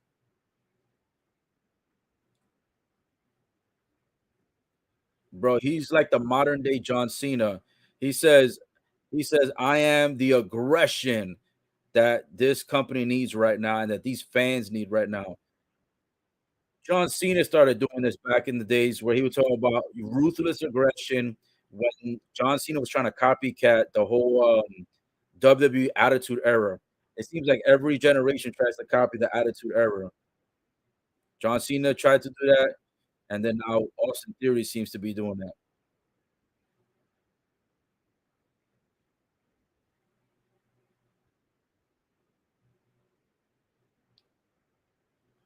MVP is saying you never know who's going to be in the chamber match with you. I'm wondering if the United States title is going to be on the line in a chamber because United States title usually isn't that big of a title to put against 5 other men in a chamber. So that's weird. But I think it's going to be a one-on-one.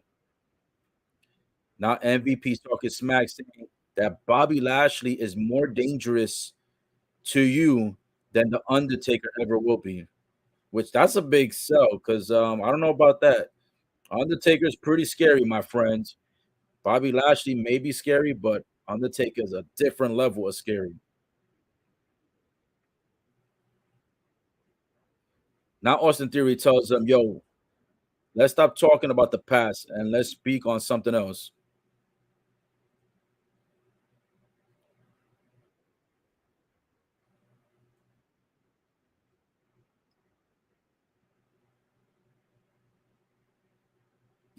Now MVP talks about if you care about your health, and this guy says MVP cares about my health, and now Austin Theory says you should be worried about your own health.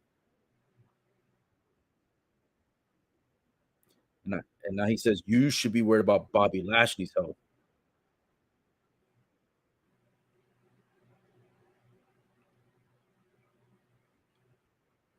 Oh, now he's talking smack, saying we know that your meal ticket is Bobby Lashley, and Bobby Lashley is about to get chewed up by Brock Lesnar. So I'm assuming that means that the almighty Bobby Lashley is more than likely going one-on-one in the Elimination Chamber pay-per-view against Brock Lesnar. Now that hasn't been officially announced, but that's the direction that Austin Theory is almost predicting. And Bobby Lashley is coming out now to interrupt this conversation between MVP and Austin Theory. And Austin Theory looks pissed, saying, "Bobby Lashley, you don't even belong here. You're not even supposed to be here." Oh, and now MVP backs out of the way. Bobby Lashley attacks Austin Theory, hits him across the head, and the clothesline to the corner. Austin Theory runs towards his direction. Bobby Lashley plants him onto the ground. And now Bobby Lashley destroying the tables that were in the ring, moving around the couches, and he's looking to spear Austin Theory. MVP lifting Austin Theory up. Oh, and Bobby Lashley spears MVP on accident because Austin Theory moves out of the way and pulled MVP. And Austin Theory says, talking smack outside the ring to Bobby Lashley, he says, "You're not touching me. You ain't putting your hands on me." He goes, "You're a thing of the past." Austin Theory talking smoke out there. And MVP laid out, courtesy of Bobby Lashley's spear. Jonathan Coachman now backstage, listening to the whispering of Judgment Day. Let's see what they have to say.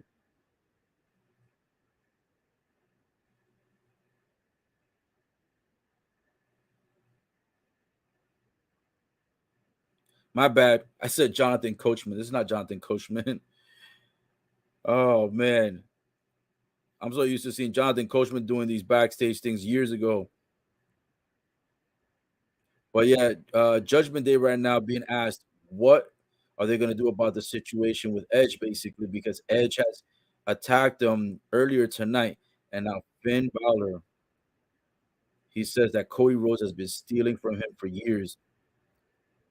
So tonight he's going to get taxed.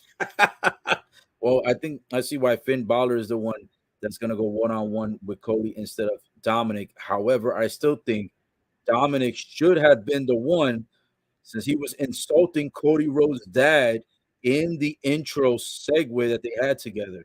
That should have been the match. But Dominic is not that big of a guy, so at least not stardom wise. So I guess that's why they chose Finn Balor to go one-on-one against Cody. Plus, Cody and Finn Balor have a couple of moves that are somewhat similar in style, especially off the third rope. So maybe that's why they chose them too. But that looks like that's going to be the official match. But I really wish they would have had to beat Dominic, so Dominic could have got his butt whooped. You know what I'm saying?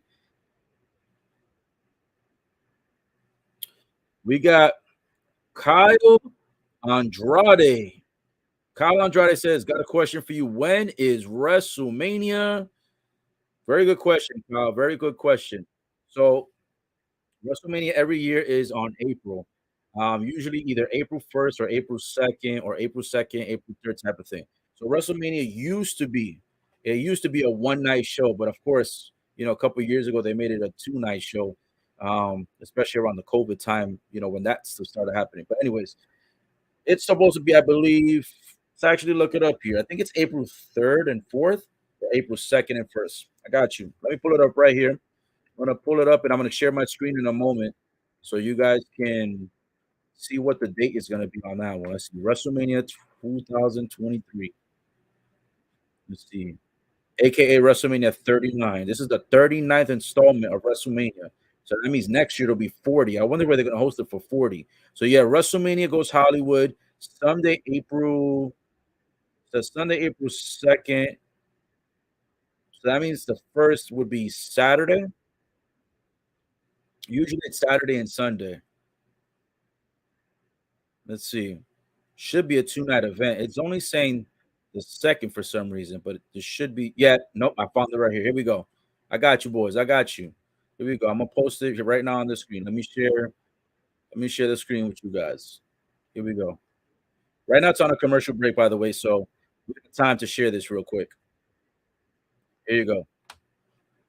See that? Let me zoom in a little bit so you guys can kind of read that right there. Get a good idea of what that's gonna look like. I'm gonna zoom in there and let me zoom in a little bit more. Right there. See that? Boom. There it is, guys. WrestleMania 39. Scroll down a little bit, and here it is. Look. Saturday, April 1st, Sunday, April 2nd. So tickets are already on sale, by the way, if I'm not mistaken, for the two-night event. And then if you scroll up here a little bit more, it also says it here. So Sunday is the 2nd. So that means it'll be the 1st and the 2nd. So yeah, April 1st, April 2nd. That's typically the time. Usually, depending on the calendar year, sometimes it'll land on the 2nd, the 3rd, the 4th, whatever. But April is typically WrestleMania every year. In the past, what they would do is for the month of March, there would be no pay-per-view. This was like way back. But now, I don't know if they're going to do a pay-per-view in March because sometimes they do, sometimes they switch it up, sometimes they don't. I don't know if March is going to have a pay-per-view though this year. Usually it doesn't. Sometimes in rare case they might put one, I believe, but this year I didn't see anything for March because February is going to have two. As I stated earlier, February is going to have Vengeance Day, which is the pay per view for NXT, and then uh, that's the beginning of February, which is coming up in a few weeks. And then at the end of February is going to be the pay per view for WWE, which is Elimination Chamber. So those are the two they have in February. Then March, I don't think there's anything scheduled, and then April is the 2 night pay per view. Let's see. Kyle Andrade also says, "I have an answer."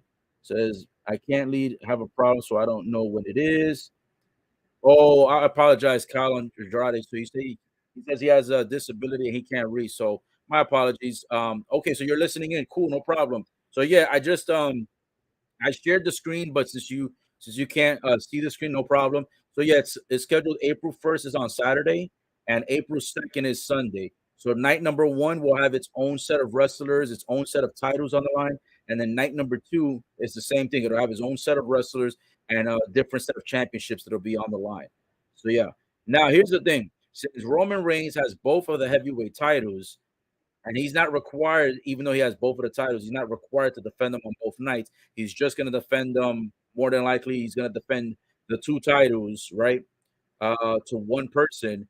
So he'll probably show up either night number one or night number two, and whoever defeats him, which might more than likely is Cody Rhodes will face him and get both titles. Now, anything can change from here to that point.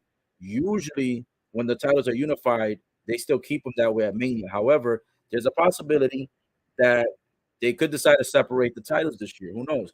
That's been a big speculation. A lot of people have wanted to see that because, of course, it kind of stinks that if you have a champion that's holding the title for both shows, but yet he doesn't show up to both shows. Like, for example, he's not going to show up tonight, and then sometimes he'll show up to Raw but not show up to SmackDown. It kind of defeats the purpose because a lot of fans want to see a heavyweight champion. So, long story short, April 1st, April 2nd, that's going to be WrestleMania hosted in Hollywood, which is in Los Angeles, California. Okay, guys, now back to the action here. Looks like The Miz is in the center of the ring. And The Miz, by the way, came in at number 3 and was eliminated within the first 5 or 10 minutes of the Rumble. So now he's talking smack tonight because he was the first one eliminated. And I remember that too because he was the first one. Now he's trying to give himself a dirty chant where people are chanting first man out. So remember when he gave himself that chant, what was it? They gave him the chant of little balls or small balls or something like that. Now he's trying to give himself a chant that says first man out, meaning the first man eliminated from the Rumble. Oh man, this guy. By the way, appreciate Kyle Andrade for the questions, and thank you for also letting me know, that you had a disability. So appreciate that, so that I can actually verbally give you the information on WrestleMania's dates.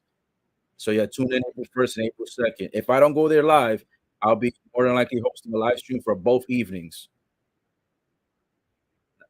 Ooh, now The Miz talking all this smack gets interrupted by Adam Pearce. Let's see what we have.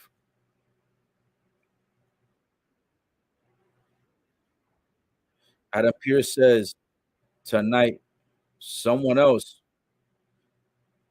Hold on, let's see.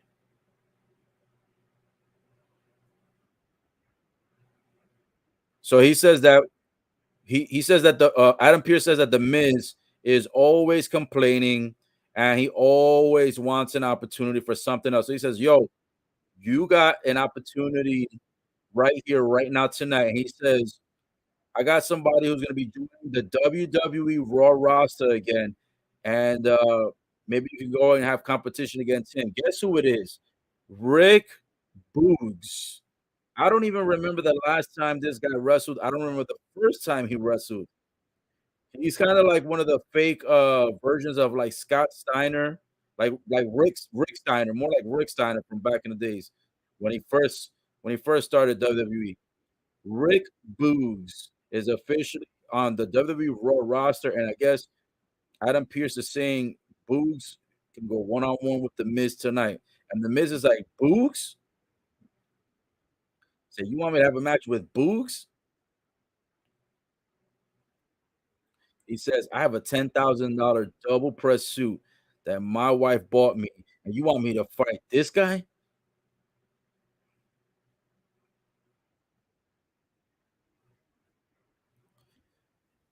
Oh, Adam Pearce says the referee is coming out and says this is an official match.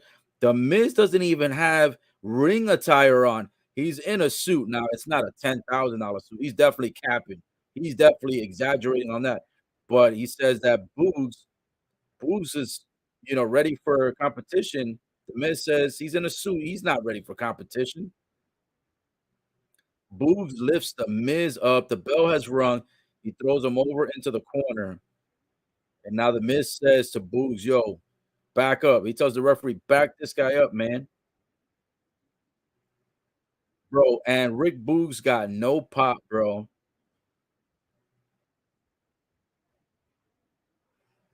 Man, a left punch by the Miz, and now the Miz looking at Boogs' face.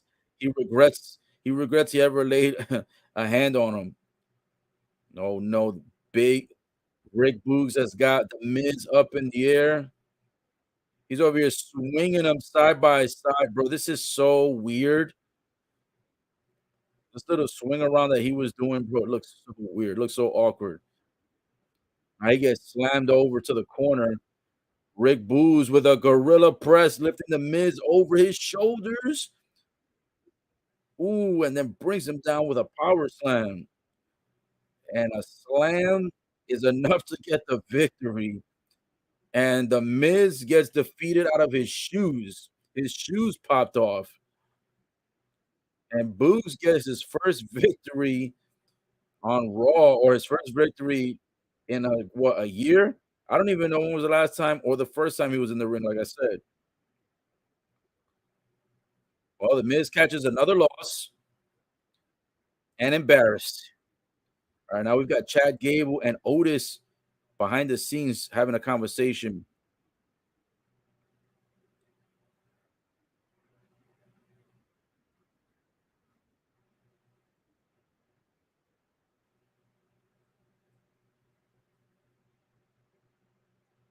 What?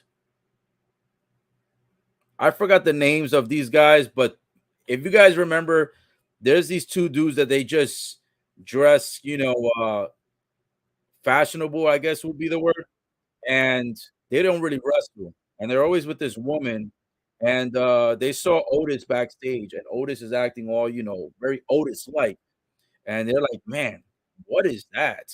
What is he?" Basically, they're like, "He's grotesque, he's disgusting," and then the woman says, "He's perfect," and I'm like, "What?"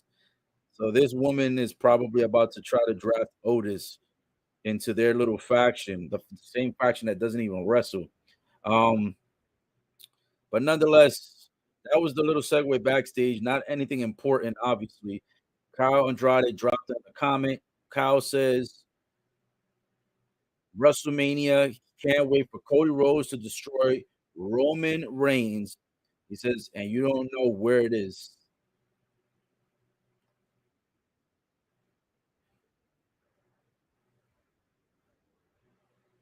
And then he says, can he text me? Um, Honestly, if you ever need to message, I don't actually give my direct phone number out on YouTube because that would be like I'd get probably like hundreds of thousands of texts from randoms. But if you ever want to message, man, add me on Facebook, best coach in the biz. Find me on there. If you ever want to message, hit me up. If you have any other questions or if you want information about WrestleMania, etc., you can always send it to me there. I'll be happy to answer any questions. But yeah, guys, so right now we're on a commercial break. Man, I believe, man, my Uber Eats food is about to get ice cold, but I'm not going to take a food break, but I will be taking a quick 30 seconds for a juice break.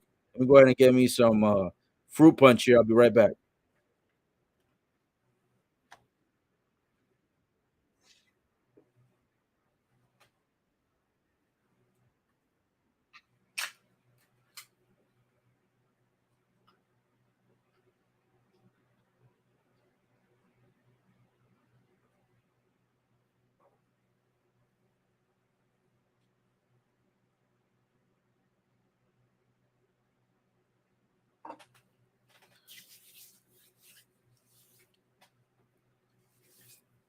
All right. We got one more solid hour of Raw to go, guys. 2 hours in the books. One more hour to go. Thank you for patiently waiting. But I had to go get some fruit punch and some water. Because also last week I was kind of sick. Even though I hosted the live streams, I was sick throughout the week. So my vocals, it's like talking for 2 or 3 hours on the live stream.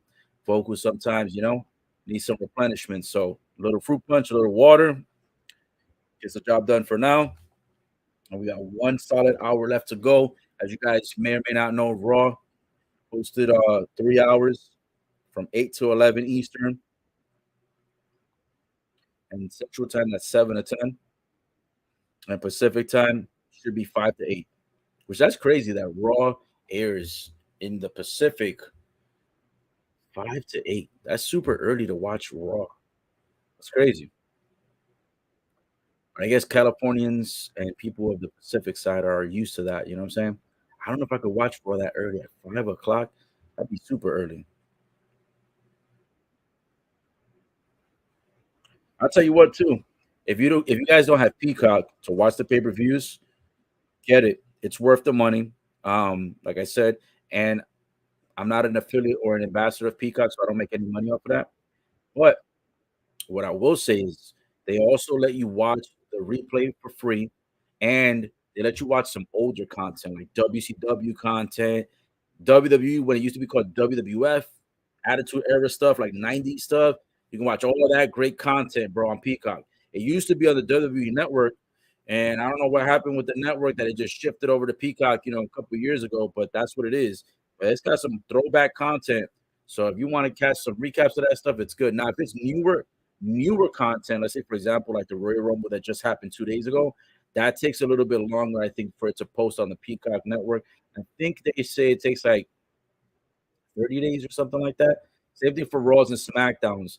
Raw and SmackDown is ironically not presented live on the Peacock network, so you do have to watch those on the USA and Fox networks. That's the irony. You would think they would have had those too, maybe in the future. But anyways, back to the content here. They're showing the recap, courtesy of Peacock. I was just talking about them. The Peacock replay here, where KO Kevin Owens handcuffed to the third rope. Each wrist was actually handcuffed. Roman Reigns went to bash KO's brains in, and Sami Zayn stops it. The crowd cheers on Sami Zayn, and they say, Sami Uso. And then Roman Reigns says, you know what? You're right. I shouldn't be doing this dirty work. This is beneath me. He says, Sami Zayn, you do it. Sami Zayn grabs the chair, hesitates for about 3 or 4 or 5 minutes, and makes it like he's going to hit Kevin Owens.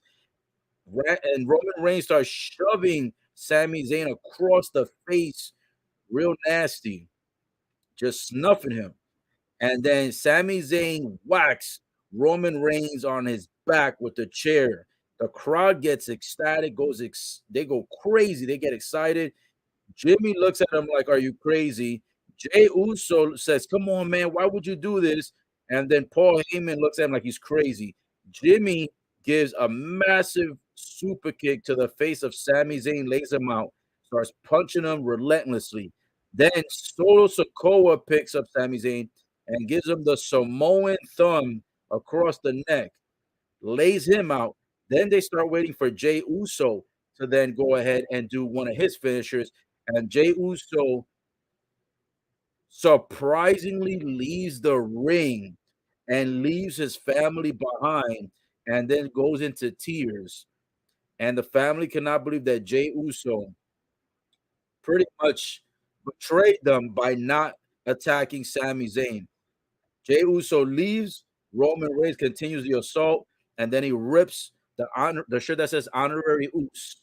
He rips the shirt off, basically letting you know Sami Zayn is not part of the bloodline anymore. At least that is what we think transpired at the WWE Royal Rumble this year. We still don't know for sure, but I believe Sami Zayn is officially gone. He's officially out of the faction. Oh, and now we have Bayley coming out to the ring. Not sure why Bayley's coming out. Corey Graves says, "What is Bayley doing out here?" He says, "Bayley coming out 2 times in one night." He's like, "What is this, Christmas?" Corey Graves is the only one that's happy to see Bayley a second time tonight. If you are late to the live stream, Bayley was out here earlier with Dakota Kai and Eos Sky. Eos Sky had a one-on-one match.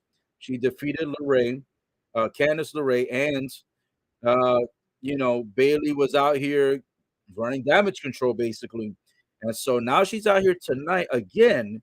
This is her second appearance tonight, but this time she's out here by herself. No Io Sky, no Dakota Kai came out with her. So let's see what Bayley has to say. Maybe she's gonna challenge the champion, Bianca Belair, maybe for a title shot. I mean, Bayley got eliminated in the Rumble, so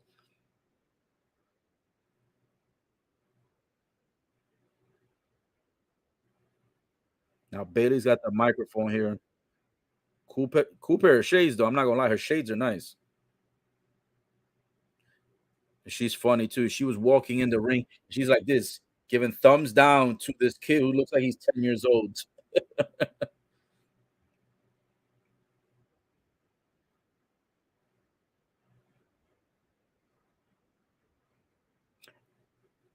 I'm not gonna lie, Bayley back in the days, not that cute, but present day Bayley, current day Bayley, little bit cuter than the past. Now she's talking smack about how Damage Control dominated the Royal Rumble, which they did. They eliminated a lot of people. I'm not gonna lie. They played an excellent role together. But as soon as one of them got eliminated, the rest of them went out.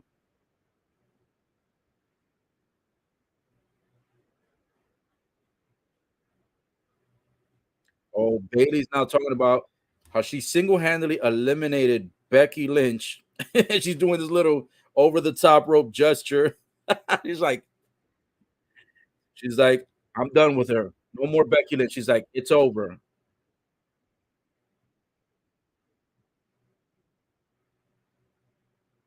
Oh, we got we've got Becky Lynch, the man coming out to contest. See what she's got to say because Bayley was talking a lot of smoke right now. By the way, Kyle Andrade dropped into the comments says, "What's your Facebook name?" So the first name is spelled Best Coach. That's BESTCOACH. Last name in the biz, INDABIZ. No one else has it spelled like that on Facebook. So if you add me, you'll be able to find it easily. Becky Lynch coming out here rude already, talking about Bayley. Shut up, you stupid fool.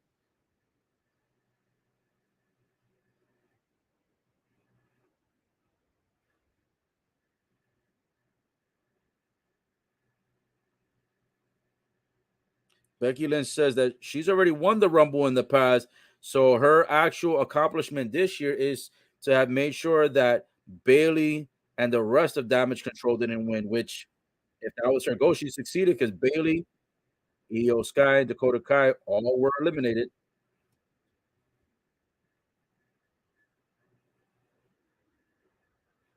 I ain't gonna lie, Becky Lynch, she's pretty fiery. She's another hottie.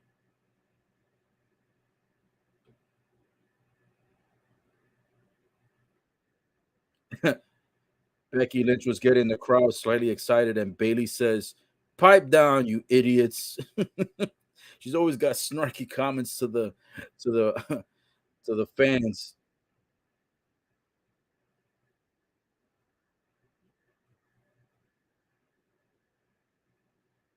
Tulsa's out here chanting Bailey sucks.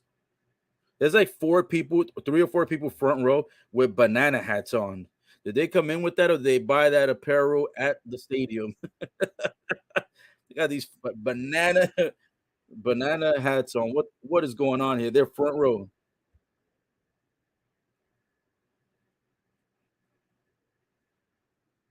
Bailey says she doesn't suck up to Becky Lynch, so she's not gonna be wherever Becky wants her to be because she doesn't listen to what she has to say. Oh, she's using her government now, her government name. She says, "I don't like you, Rebecca."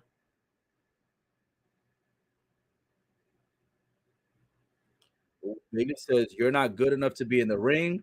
You're not good enough to fight me one on one. You're not even good enough to be champion again." Oh, damn. She says she's not even good enough to be with her husband, Seth Rollins. Bailey said, "Come on, don't act like you don't know. You know he's too good for you." Man. Oh, and now she says the only reason why Seth Rollins even married you, Becky, is because he got you pregnant. He knocked you up. Yo, Bailey is on a Dominic level right now. The way that Dominic was talking about Cody Rhodes' dad, this chick's over here talking about,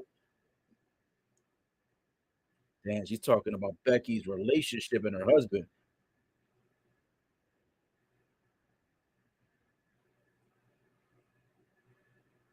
Ooh, Becky's saying, I thought we were fighting just to fight, but it seems that we're fighting for more than just words. She says it seems there's a lot of animosity between us.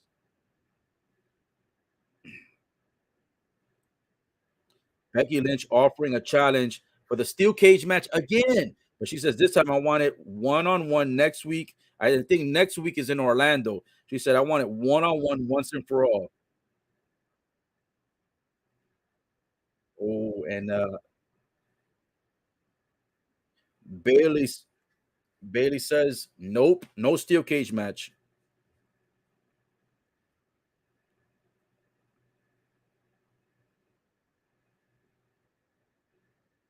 Oh, Becky Lynch is pulling out Dakota Kai. Dakota Kai is being dragged out by her hair. Becky got one foot on Dakota's foot, and the other foot she's got the chair to try to snap her leg. Oof. Dakota's about to be roadkill. Oh man.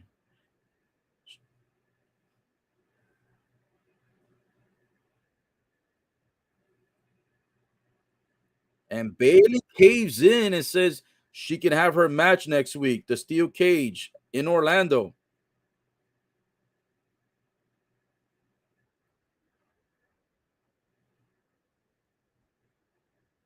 Oh, and she says, you can bring your friends again to the steel cage match next week if you want to. She goes, but go ahead. You might want to check on EO. I guess Eos Sky got attacked by Becky prior to this conversation. And Dakota Kai is on the floor dragging herself because her ankle seems to be injured. And now Bailey checking up on Dakota as Becky Lynch has exited the scene. I'm not gonna lie, Dakota Kai looks like she might be a little bit injured. She had her foot, like her leg and her foot was kind of like dangling in a weird position. I don't know. A couple of people tonight look like they might have sprained or hurt themselves. Johnny Gargano's neck or trap area or shoulder area, Dakota Kai's ankle, Seth Rollins' kneecap. A couple people were looking a little bit flimsy in these matches and in these conversations. Well, anyways, next coming up, looks like we're gonna have another elimination chamber qualifier, and it's gonna be uh, Dolph Ziggler going up against I think his name is Bronson Reed. I'm not really too familiar with Bronson Reed, so I don't really know who he is. I don't know his in-ring capability, but he's in a qualifier match, so we'll see. Now they're showing a promo of AEW for Braun Breaker NXT Vengeance Day. Oh, and they just announced that NXT Vengeance Day is actually going to be this upcoming Saturday. So we had the Rumble 2 days ago, and we got Vengeance for NXT coming up this Saturday. Well, it's been a while since I watched the NXT program, so hopefully I can remember all the wrestlers' names. Um, if I'm watching it, guys, and you want to be updated on the NXT content, even though I haven't been doing NXT that much. Um, I can always implement that because it is a pay-per-view, and I do like to watch the pay-per-views, even if I don't always watch the NXT regular programming. I do like to watch at least the pay-per-views here and there. So, and I didn't realize that Braun Breaker was still champion. So he's been holding that title relatively long. Speaking of NXT, something that I was talking with one of my friends earlier today. It kind of sucks that Mandy Rose got fired. If you guys don't know, Mandy Rose got fired a few months ago. She decided to go on one of these, triple X content sites, something similar to OnlyFans, right? So she wanted to do an OnlyFans, but she didn't want to use the website OnlyFans because I guess she figured if she was on OnlyFans, they were going to find out very easily, and she didn't want to risk her job. But she ended up going to a website that's kind of like a similar thing to OnlyFans, where you post, that kind of content. WWE found out, they let her go. She made $500,000. I think it was either in 24 hours or in 7 days. I have no idea. It was like a very short time span. It was either within 24 hours or within a week. 500,000. She doesn't even make 500,000 in a year with WWE. Now she made that off of, you know, X-rated content. So once WWE found out, they fired her and they never brought her back. And in some ways, she doesn't really care because she's made more money within that week or within that one day than she probably makes in like 2 years of WWE. Because she was the champ. She was the longest reigning NXT champion, if I'm not mistaken. And she was gonna keep that title all this time, probably all the way into WrestleMania, right? But she's not here anymore. I kind of miss her because I'm like, man, there's not really like when you look at the WWE wrestlers, right? Other than of course girls like Rhea Ripley or let's say like Charlotte, Ronda Rousey, or Bianca Belair, there's not that many girls with that fighting spirit, right? Especially on NXT. You got a couple here like Roxanne Perez and Indy Hartwell and stuff like that. But I'm talking about like top dollar, the whole package, the looks, the charisma, the championship reign. Mandy Rose was like solid. You could have took her from NXT and you could have put her on Raw or SmackDown as a champ, and she would have continued to accelerate, right? To continue to move her career up and up. So I kind of missed Mandy Rose being around because I feel like there's a big gap there, without having her there as the NXT champion. I bring all of that up to say because the pay-per-view this Saturday is an NXT pay-per-view for Vengeance Day, and I'm willing to watch it, but it kind of sucks that she's not going to be on the program.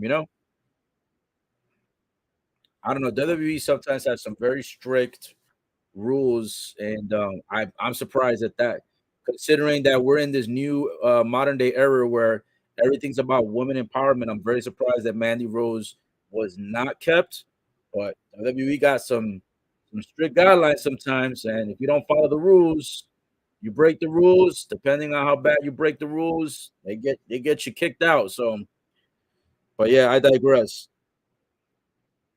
But it would have been nice to see her still as champ right now, and also defending the title at Vengeance this weekend. So that would have been good. So I have to look forward to something else. But I'm gonna watch it more than likely. So if I do, I'll have a live stream. Um, I say all of that also because we were on a commercial break. Commercial was taking a little bit longer than expected. They're showing a couple of recap photos, from the Royal Rumble pay per view. Edge coming back as number 24, big time surprise. Cody Rhodes came in at number 30. It was a surprise, but it wasn't a surprise because they kind of ruined the surprise a couple of weeks ago. I think they purposely ruined the surprise because once they knew that The Rock was not going to show up, they kind of had they were like, well, a lot of people know The Rock's not showing up, and we still need to sell tickets. So I think that's why they told us in advance, Cody Rhodes is going to be in the Rumble.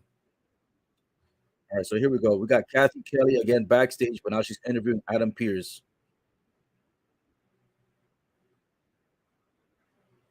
So his first announcement from Adam Pearce is that Bayley will go one-on-one steel cage match against Becky Lynch.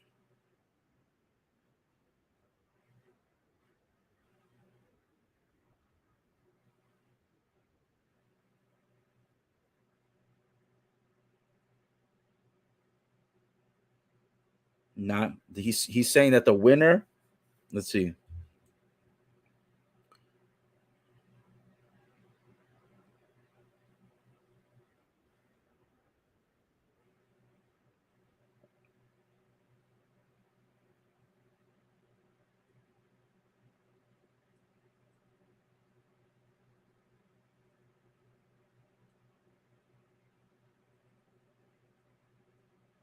Yo, Raw's gonna be big next week.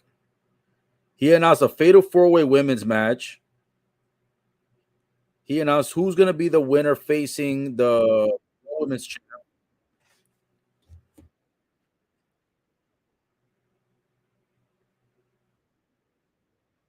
Oh, Chelsea Green. Let's see what she's got to say. Another hottie.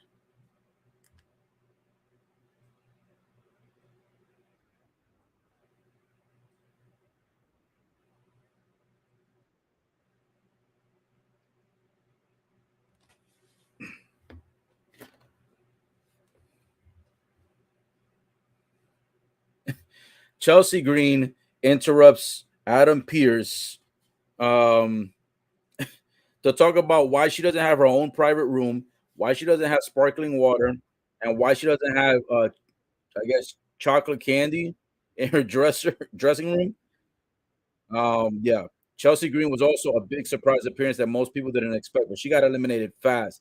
So here's the update for Raw: Piper Niven, Carmella, Meechin, and Candice LeRae will be in a fatal four-way qualifying match for the Elimination Chamber. Those four women, they're going to be in a fatal four-way. And I guess two of those, I don't know how they're going to decide this though, because a fatal four-way usually means that one person wins. But in this fatal four-way, I guess Adam Pearce said two of the four women will be in the chamber. They're going to fill the last two spots of the chamber match. And then the other four women that he said that qualified, which I don't know, I guess they qualified because they lasted a while in the Royal Rumble, he said. So the girls that lasted in the Rumble that are going to qualify, I screenshotted it, is Raquel Rodriguez, Asuka, Liv Morgan, and Nikki Cross. So based on those girls doing really good in the Rumble and outlasting all the other women, those are the first four women. They don't have to fight each other. They're already qualified. So Raquel Rodriguez, Asuka, Liv Morgan, and Nikki Cross. I absolutely hate Nikki Cross, but she's in it. Again, Raquel Rodriguez, Asuka, Liv Morgan, Nikki Cross. Those four women are already automatically in the Elimination Chamber match as the first four women. The two open slots are from the fatal four-way qualifying match. So there's going to be two winners somehow, and those two winners would be Candice LeRae, Meechin, Carmella, and Piper Niven. Once those are decided, then or actually it might just be one because usually the sixth person is the champ. Let me see what the let me hold on. Let me see what the criteria is for the chamber match. It says winner faces Bianca Belair for Raw Women's Championship. Okay, so yeah, so the elimination chamber for the women's is going to be a little bit different. Usually, you have your champ, and then you have five number one contenders. This situation is going to be six women. None of them are the champs, and the winner will face then Bianca Belair because again, since Rhea Ripley won the Royal Rumble and she's the only winner, and she chose Charlotte Flair for the SmackDown title, we had an empty slot open for the Raw. So therefore, Raquel Rodriguez, Oscar Liv Morgan, and Nikki Cross have made it because of their long distance in the Rumble. Then the Fatal Four Way qualifying match will be next week on Raw. Two people will come out of that match. The two people that come out will be the remaining two that go into the chamber. And then the winner of the chamber at the pay per view at the end of the month in February, which technically we're almost in February. So at the end of the month in February, the winner of that match will be the number one contender for the champion, Bianca Belair, at WrestleMania. So that's how the Raw the road to WrestleMania to the title shot is going to be decided. It's going to be qualifier next week, chamber match at the end of the month, and then the final woman lasting all of that, faces Bianca Belair. I'm going for, let me see. I don't think Piper Niven is going to win the chamber, even if she makes it in. Carmella, no. Michi, no. Candice LeRae, no. Nikki Cross, heck no. It's going to come down to Raquel, Asuka, and Liv Morgan. I think they might go the direction of Asuka or Raquel. I'll say this because Liv Morgan had the title, if you remember, last year at Mania. She held it for several months into a big chunk of 2022. I don't think they're going to go the direction of Liv Morgan again. Even though Liv Morgan was number 2 in the Royal Rumble, and Liv Morgan lasted just as long as Rhea Ripley. Rhea Ripley lasted 1 hour, 1 minute, and 18 seconds, and 1 hour, 1 minute, and 8 seconds, and she won. And the person that she eliminated at the very end was Liv Morgan. Before that, it was Asuka. So, with that being said, maybe Liv Morgan is getting a push again because she's number 2 in the Rumble, and she lasted an hour as well. So she has the second longest, I think, reign for the women. But I don't know if they're going to push Liv Morgan enough to be in the title picture again. So I'm narrowing it down to Asuka and Raquel. Now, I think Asuka has the advantage because she just returned, and a lot of people have been anticipating for her to finally headline a WrestleMania, and a lot of people have also wanted her to be champ. So maybe Asuka potentially is going to be the one. But Raquel is the underdog. Raquel, even though she's the strongest one going into this match, she technically is the underdog. I would love to see a brutal match between Raquel Rodriguez, Bianca Belair, 2 strong women. And I love to see strength against strength. So, well, that would be a great WrestleMania. You got Charlotte Flair who gets gritty. Rhea Ripley also gets gritty. So that's 2 strong women there. And then if you do Raquel versus Bianca Belair, you got 2 more gritty women, 2 strong women. So for me, that could be it. Could be Raquel Rodriguez by process of elimination, but we'll have to wait and see. Now, by the way, we have the qualifier match has already started. Dolph Ziggler right now called a nasty move. Then, what's this guy's name? Reed Bronson jumps off the 3rd rope, leaps onto Dolph Ziggler. This match was like 3 minutes, so it wasn't even worth really telling you guys the full play-by-play. This guy completely dominated Dolph Ziggler. And look at this massive splash. He does a huge, this guy looks like he weighs at least 350 pounds. Does a massive splash off the 3rd rope, lands on top of Dolph Ziggler. Dolph Ziggler is out. And this guy is in. Man.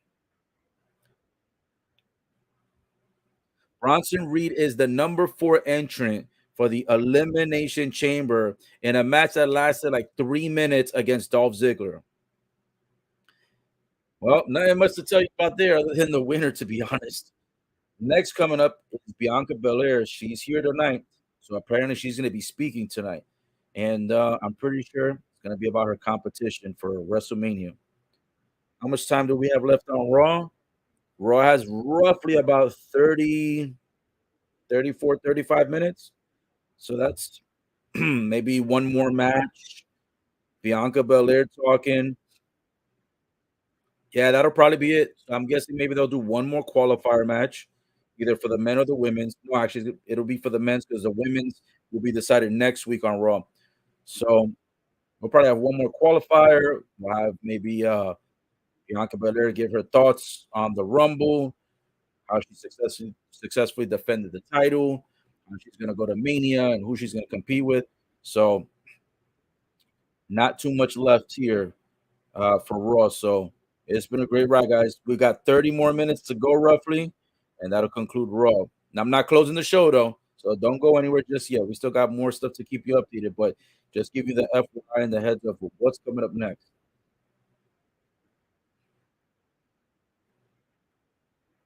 Oh, I just remembered the guy right here. This guy right here that you're looking at right now on the screen. Cody Rhodes. I forgot he's got a match. It's gonna be against Finn Balor. We said it earlier, but it completely ran through my mind at this point. So actually, You've got Cody Rhodes. That's going to be probably like a good 15, 20-minute match. Bianca Belair is going to come out soon to talk a little smack. I'm trying to think if there's anyone else left. I don't think so. So that probably will be the remainder of Raw right there. But we'll see. I don't think Bloodline's coming out at all still. It's only like 35 minutes left of the show. And there's been barely any conversation about it. Since we're on a commercial break, let me go ahead and get a drink of juice and water here. Be right back.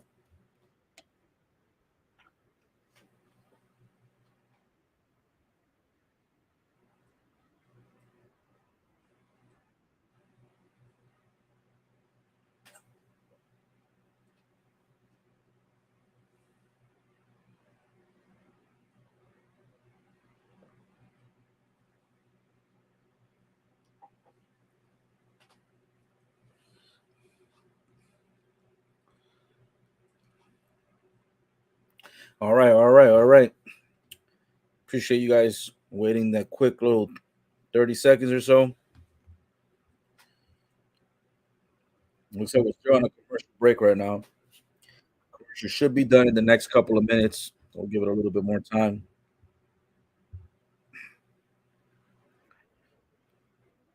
They got a little PS5 promo for Spider-Man.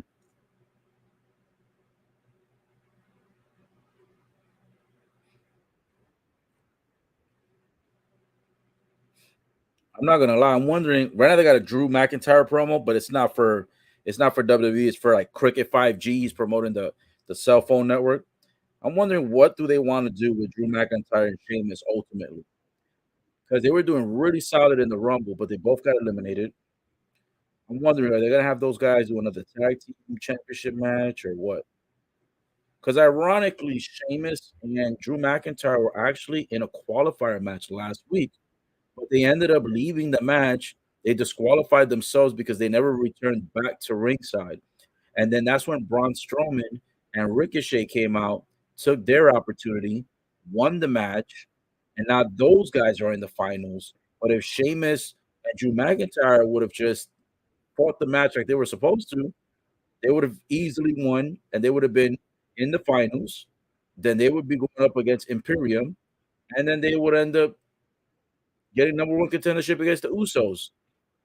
So I don't know what they're doing with Drew McIntyre or with Bobby Lashley or Sheamus. Like these are some names that these guys are like big names, but they keep kind of like pooping all over them. Like I don't know, maybe they just don't have an idea of what direction they want for their journey to go to. You know what I'm saying? Here we go. We got Kathy Kelly backstage again. Who's this that she's gonna speak to? Oh, Carmella. Ooh, Carmella kind of cute.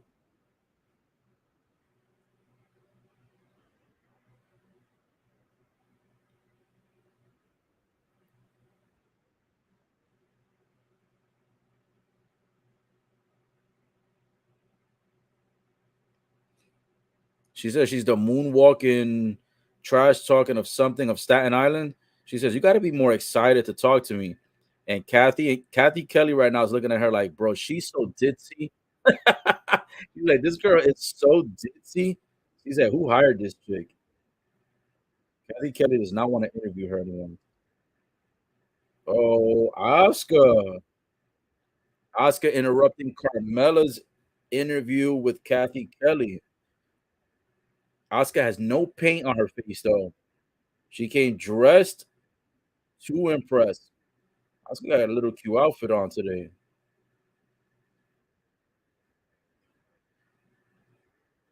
Oh, she just scared Carmelo away because she opened her mouth and there's blue mist dripping from her teeth. Her teeth are like baby blue color and it's dripping from her mouth like a scary movie.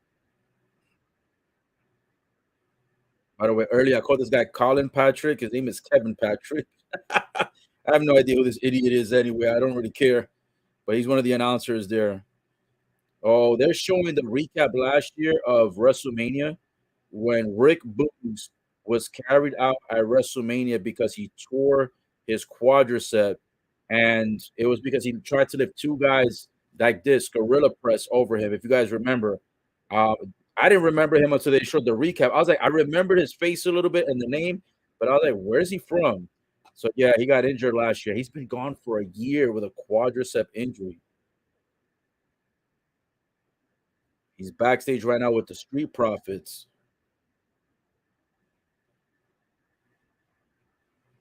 Now he's being interviewed, and they asking him, "Yo, he almost blew my ears out, bro. I'm listening to this on the headphones, and he did this thin scream that sounded similar to Robin Williams when he did the scream as Mrs. Doubtfire. Oh my gosh, that thin scream! They got Elias Street Profits listening to Rick Boogs, and Rick Boogs out here screaming like an idiot.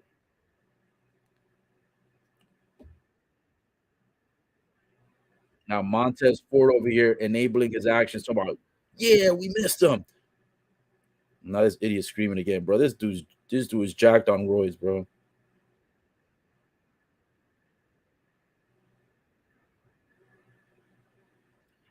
Elias is boasting, saying it takes.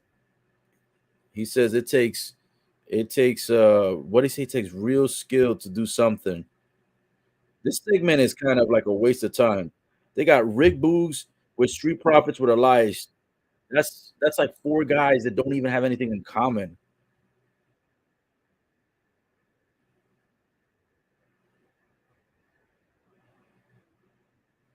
Whoa.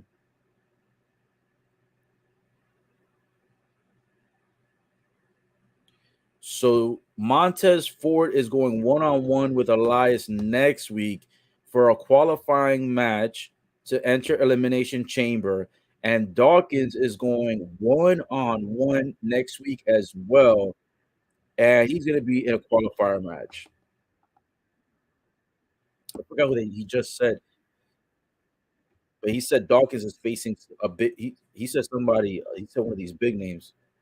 Oh, there it is. Damian Priest. So Damian Priest and is going one-on-one with Dawkins from Street Profits, and Montez Ford is going one-on-one against Elias for a qualifier as well. So both the Street Profits have an opportunity to make it. But what I think what's going to happen is Dawkins is going to clearly lose against Damian Priest, and Damian Priest is going to get another push because Triple H, Damian Priest is like one of Triple H's like favorites. So I think Damian Priest is going to defeat Dawkins next week. He'll be one of the remaining two positions, so he'll be number 5. And then the last spot will be more than likely won by Montez Ford because Elias is not getting a push. So Montez Ford and I think Damian Priest will be the final two entries into the men's elimination chamber. And that then will be a really good pay-per-view for the end of February, to be honest. So a lot of good contenders in that match. So yeah, two qualifiers they just announced are going to be next week. So I was like, yo, this backstage stuff doesn't even make sense. It's not adding up. These guys have nothing in common. Why are they hanging out backstage? Now they made it make sense. They put all the pieces together. So yeah, if you just tuned in, Dawkins, Damian Priest next week, one-on-one qualifier match for the chamber. Montez Ford, one-on-one against Elias, qualifier match also for the elimination chamber. That's gonna be a crazy. That's gonna be a crazy set of match. Yo, Raw is gonna be ballistic next week because you got those two qualifier matches. You got the fatal four-way women's match for the qualifiers for the elimination chamber, and who knows what else they're gonna have on the program. The Raw is looking good next week. I think I'm gonna be hosting the live stream for Raw next week as well. More than likely, I'm going to be doing 3 live streams again this week. Well, today technically is one of them. Friday, if you guys are interested, SmackDown. Going to be doing a live stream for that this week, Friday night SmackDown. I want to see if hopefully Roman Reigns and the family show up. And then Saturday, the unexpected pay-per-view. I thought it was going to be next week. It's actually going to be this week, this Saturday, 8 p.m. Eastern, 5 p.m. Central, the NXT Vengeance Day. So more than likely, I'm going to host that one too. So if you guys are interested, tune in this Friday at 8 and tune in Saturday at 8 o'clock as well. Both of those. By the way, make sure to turn on the notifications. Turn on the notifications bell. So that way, as soon as I go live, it's gonna send you a notification, whether it be to your laptop, your cell phone, your iPad, iPhone, whatever you use. It'll send you the notification. Make sure you like these videos, like this video, and like all the videos, so that way we can make sure we get more people coming in to show love and support as well, so they can be a part of the part of the situation. They can be able to share their thoughts, drop comments as well, and make this even more interactive. But yeah, make sure hit that bell notification and hit where it says all. Hit bell notification, hit all. That will give you all the updates every time I go live. I was gonna do NFL, but to be honest, I'm not very happy with the NFL outcomes or the teams. So I don't know if I'm gonna be doing the Super Bowl this year. Probably not. But usually I would also do NFL and college football, but more than likely not gonna be doing NFL. But college football, 2023, look out for it. Might bring that back to the platform. But for now, we're doing WWE content. And also I used to do AEW, but sometimes AEW, it's like it has a hit or miss. Like sometimes it'll go like a month or a week or whatever, straight hot stuff, and then after that, it gets a little ice cold. So I don't know if I'm bringing AEW content back. For now, we're gonna be focusing on WWE. Plus, when I was doing AEW content and WWE and NFL, it almost felt like I never had time off the live stream. It felt like I was doing live streams like 6 or 7 days a week. And trust me, it's a lot of fun giving the live updates, but it's also taxing on the mind, on the body. Also, when you're sick, you're less likely to recover. And I ain't making excuses, but just want to set the facts. You know what I'm saying? So I don't know if I'm bringing AEW or NFL, but WWE we will continue throughout the year, and college football. Looking forward to that coming back, so we can do some of those as well. Right now, I'm waiting for this to come back from commercial break because we've already found out some more information on the qualifiers for next week, and the remaining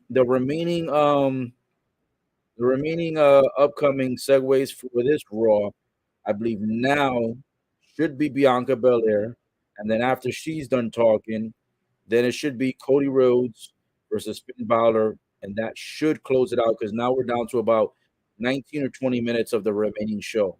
So we're here at the final stretch. Um, let's see how this all works out. And ironically, remember how last week I was streaming and it was like it was like midway through or maybe like two-thirds of the way through, all of a sudden my streaming service started for some odd reason acting crazy. Now all of a sudden it's like the same thing's happening now. Oh, thank goodness. It came back. It came back. Okay. Maybe we close a couple of these tabs here. Maybe I have too many tabs open.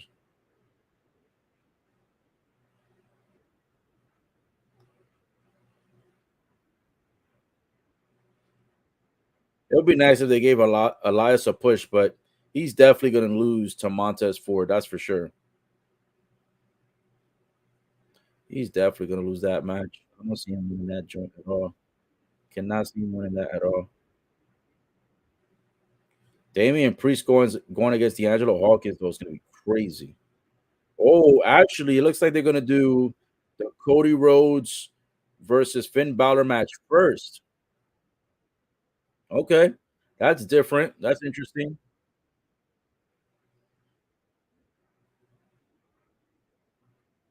Well, here comes American Nightmare coming out first. I'm very surprised that they did this match before Bianca Belair's, coming out conversation.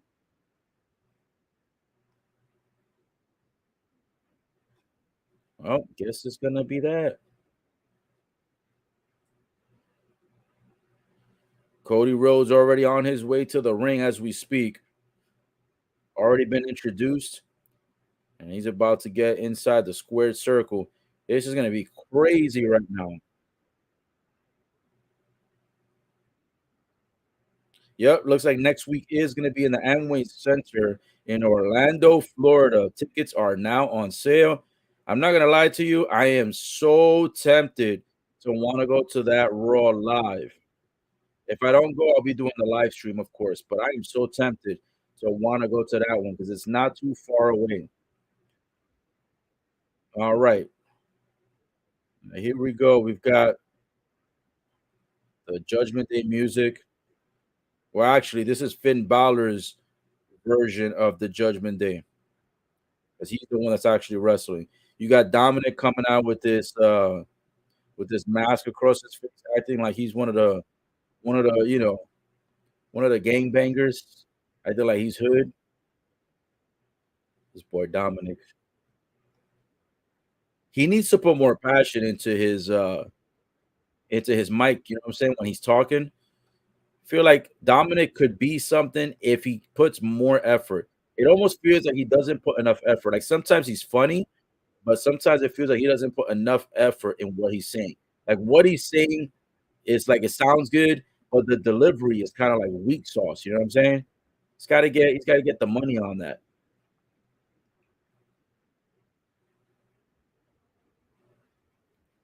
Finn Balor taking his sweet time to get into the ring. And he is being accompanied by all members of Judgment Day. Damian Priest is out here, Dominic is out here, and Rhea Ripley showed up with Judgment Day on this part of the show. But earlier, she wasn't out there when they got jumped by Edge. Well, here we go. Looks like we are officially on the way for this match. Finn Balor trying to get a quick advantage, and Cody backing up a little bit. Both guys square up in the center, trying to get the advantage on each other. They're swinging around corner to corner. Nobody yet getting the advantage. They break it up. Ooh, and Finn Balor now pointing onto the chest of Cody, and Cody lands on his back and does a nice chop across the face of Finn Balor. And now he's got Balor for a vertical suplex, holding him up in the air for a good 15, 20, 30 seconds. All the blood rushing to the top of the scalp of Finn Balor, and then he plants him down face first. And Finn Balor goes running out to the ring to get a little bit of cheering inspiration from Damian Priest and Mommy, aka Rhea Ripley.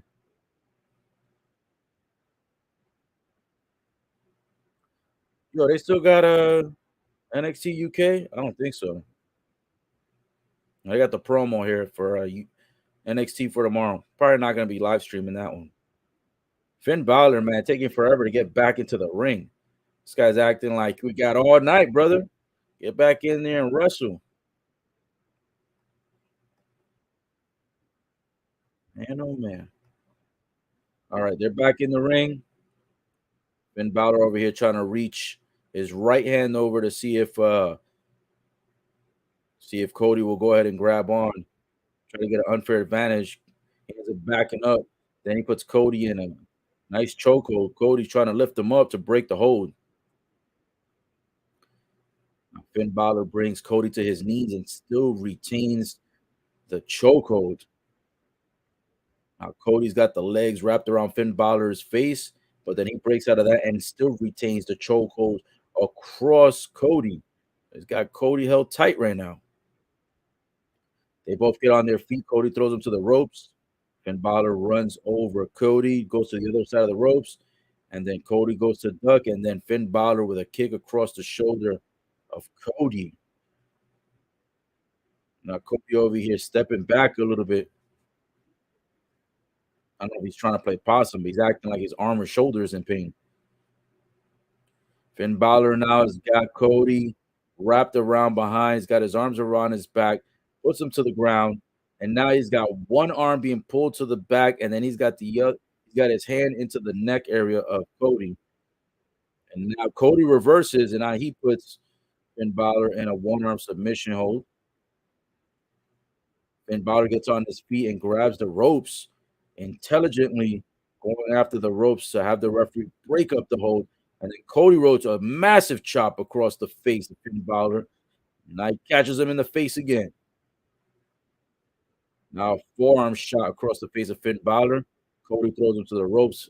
Finn reverses. Cody leaps over Finn's back, rolls him up. Finn gets out of that. Finn back on his feet. Try to kick Cody in his abdomen area, and Cody catches his leg. And then Cody kicks Finn Balor somewhere near the thigh or possible crown jewels area. I don't know. That might have been a low blow, but the referee did not call it disqualification. Now we got Finn Balor on the outside of the apron area.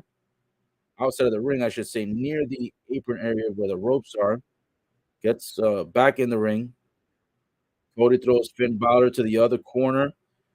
Finn Balor throws his legs in the air. Cody catches him. And now he's looking for maybe an Alabama slammer. Oh, but Finn Balor reverses it, drops Cody down. He tried to target Cody's pectoral injury. And then now Cody reverses. Cody tries to land on his back and chop Finn Balor in his face. And then Finn Balor catches his hand, reverses the attempt. And Rhea Ripley screaming trash over to Cody, saying, "How does that feel, old man?" Sheesh.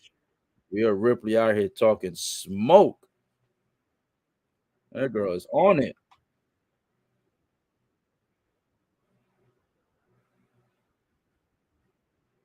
Oof, and a nasty chop across the chest by Finn Balor.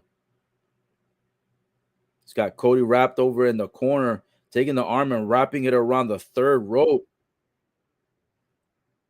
And another chop across the chest.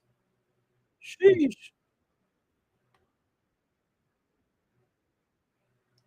Finn Balor takes Cody down, goes for the pin. So it's going to be a quick kick out after one. Got the cheerleading session going on outside the ring by Rhea Ripley and Dominic. Damian Priest very silent but watching attentively. All members of Judgment Day out there.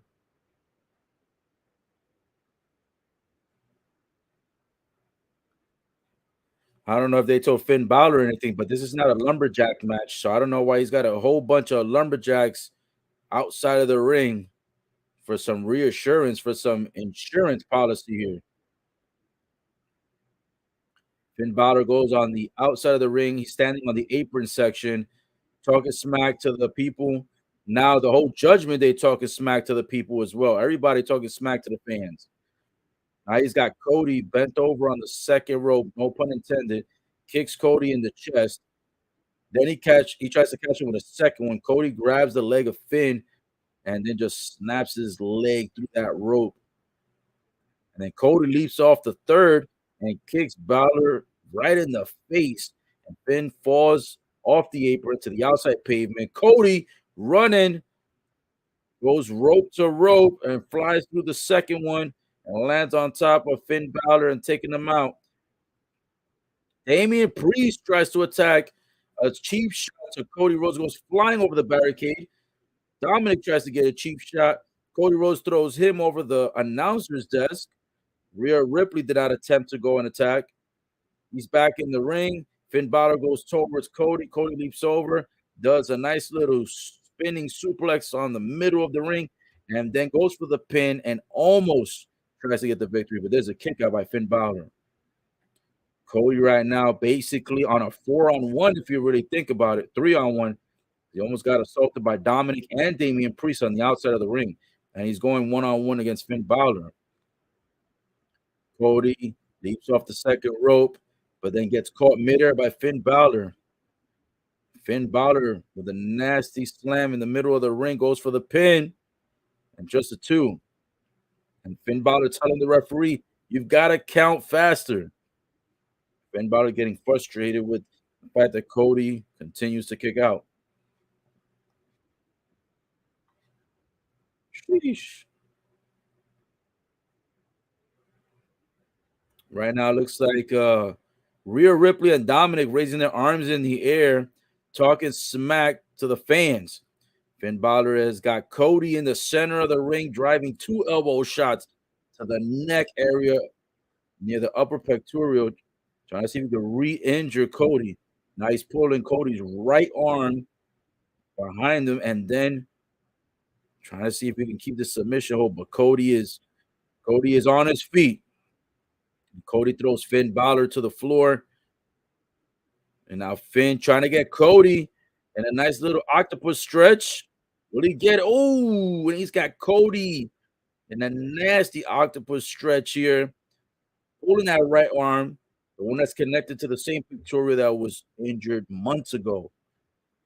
Cody right now in a precarious position, not looking good right now in this match. Cody has no outside inspiration. He's relying on himself.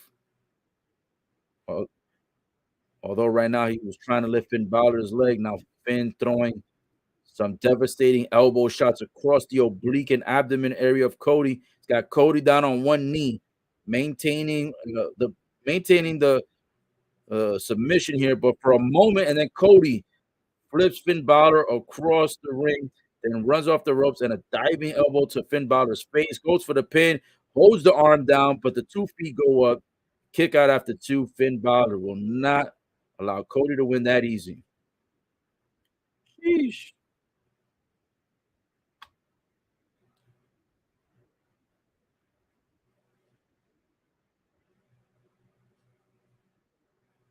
We got somebody in the comments here real quick. Let me see who this is. We've got Jacob Robinson says hello. And then immediately after he says Batista is Hall of Fame WrestleMania 39. So he thinks Batista will be in the new class of the Hall of Fame for WrestleMania 39. I don't know. I haven't seen any announcements yet, so I'm not 100% sure. But we'll see. Finn Balor was going high risk maneuver. Cody Rhodes punches the turnbuckle, and Finn Balor falls on the crown jewels, landing on top of the ropes. Cody going up to the second rope, trying to see maybe get a superplex on this one. Cody punches Finn Balor in the face. Finn returns the favor. Cody now returns the favor. Finn returns the punch. Now Cody with 3 or 4 in a row. Referee telling him to hurry up and get off. Looks like this could be a superplex. Oh, Cody's got him off the third rope, trying to do a vertical suplex. Cody's got him. Vertical suplex off the second rope. My goodness, the unbelievable strength of Cody Rhodes right now. Wow. Takes Finn Balor off the third rope and holds him up for about 10 or 15 seconds in a vertical while he's standing on the second rope, and then a big way down. Finn Balor just bouncing off the mat. They show the slow motion, and Finn Balor grabbing the neck. Finn Balor looking like he might have hurt his neck. I'm telling you, man, a couple different people look like they hurt themselves tonight. Ooh, and both guys exchanging punches, some to the face, some to the abdomen, going back and forth, getting the crowd into this with the boo, yeah, boo, yeah. Finn Balor now with 2 arms up in the air, acting like he got the advantage. Cody runs to the same direction of the ropes, and he nails the move. Oh no, and Finn Balor kicks out. Cody Rhodes thought he had the move performed to perfection. He leaped himself off the second ropes and catches Finn Balor, and Finn Balor kicked out. Finn Balor looked like he was going to try to do the crossroads to Cody. He gets kicked in the face. Then we get a sling blade move performed by Finn Balor. Now he's running towards the corner, but he catches a super kick by Cody. 1, 2, and Finn Balor kicks out at 2.9 seconds, almost a 3. What a match for Raw tonight. This has been a really good Raw from beginning to end. That super kick replay was nasty.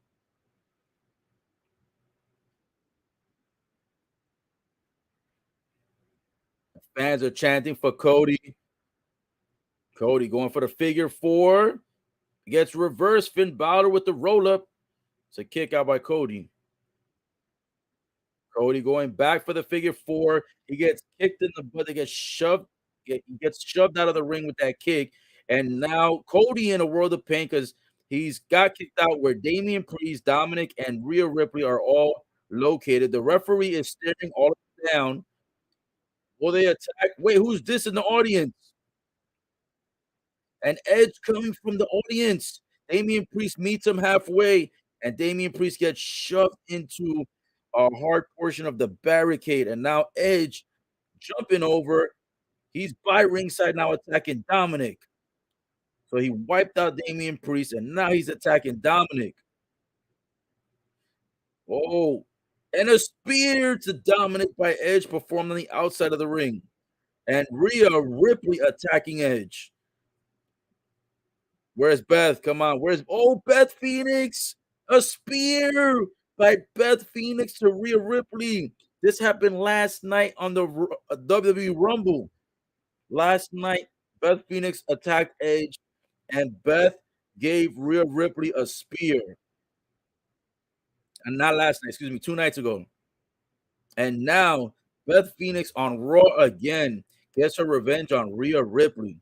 Ooh, and inside of the ring, Finn Balor stomps on top of the chest and abdomen of Cody.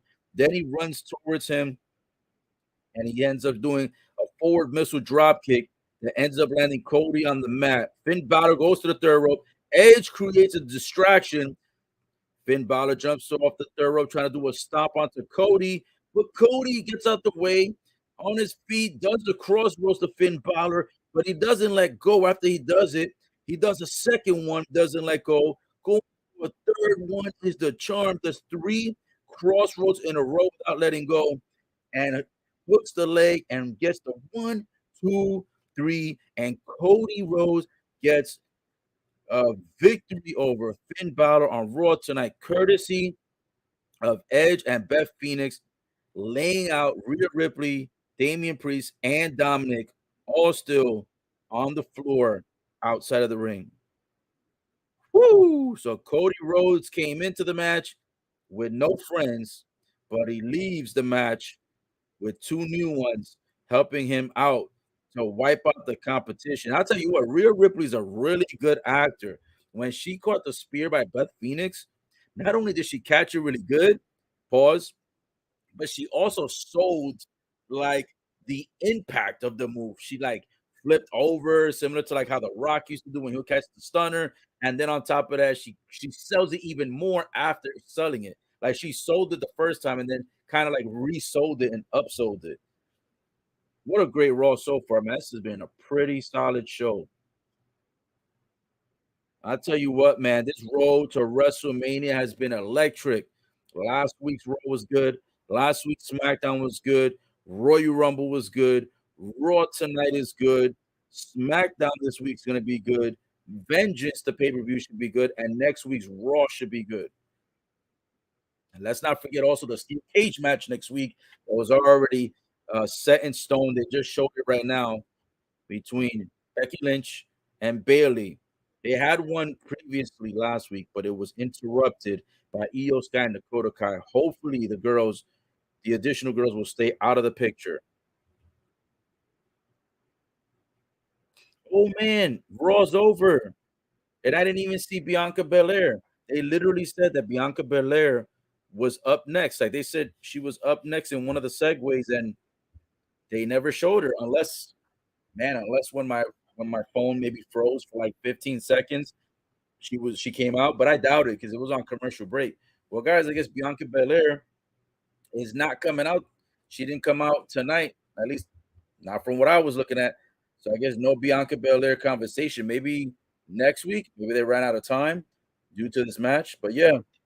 So with that being said, guys, since there's no Bianca Belair, Cody was the main event match. Qualifiers are going to be happening, in the upcoming events. That's pretty much it, guys. I want to thank you so much today for the opportunity that you guys shared with me here for 3 hours. Thank you for everyone who commented.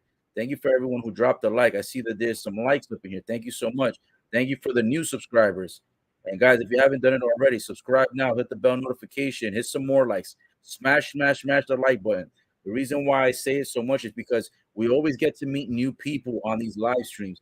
Every time you hit the like, every time you subscribe, it gets into the algorithm. It pushes it to new people, and once it brings those new people, we get the opportunity to share this experience with more like-minded individuals who enjoy wrestling as much as we do. So, guys, with that being said, we are all set. Raw tonight, January 30, 2022, the last Raw of this month, and we'll be here again Friday for SmackDown, Saturday for Vengeance. Thank you so much for your time, guys. Appreciate the love and support. You guys are awesome. And for everyone who was at work, have a safe travels to and from work. Make sure also enjoy the opportunity to make that money. Thank you for those that came in and listened to this live stream, even while they were working their job. That's love, that's support. I appreciate you, especially G Money. G Money, give him one more shout out. He was one of those guys that pulled up. So thank you again. Take care, guys. Be safe. See you on Friday for SmackDown. Peace.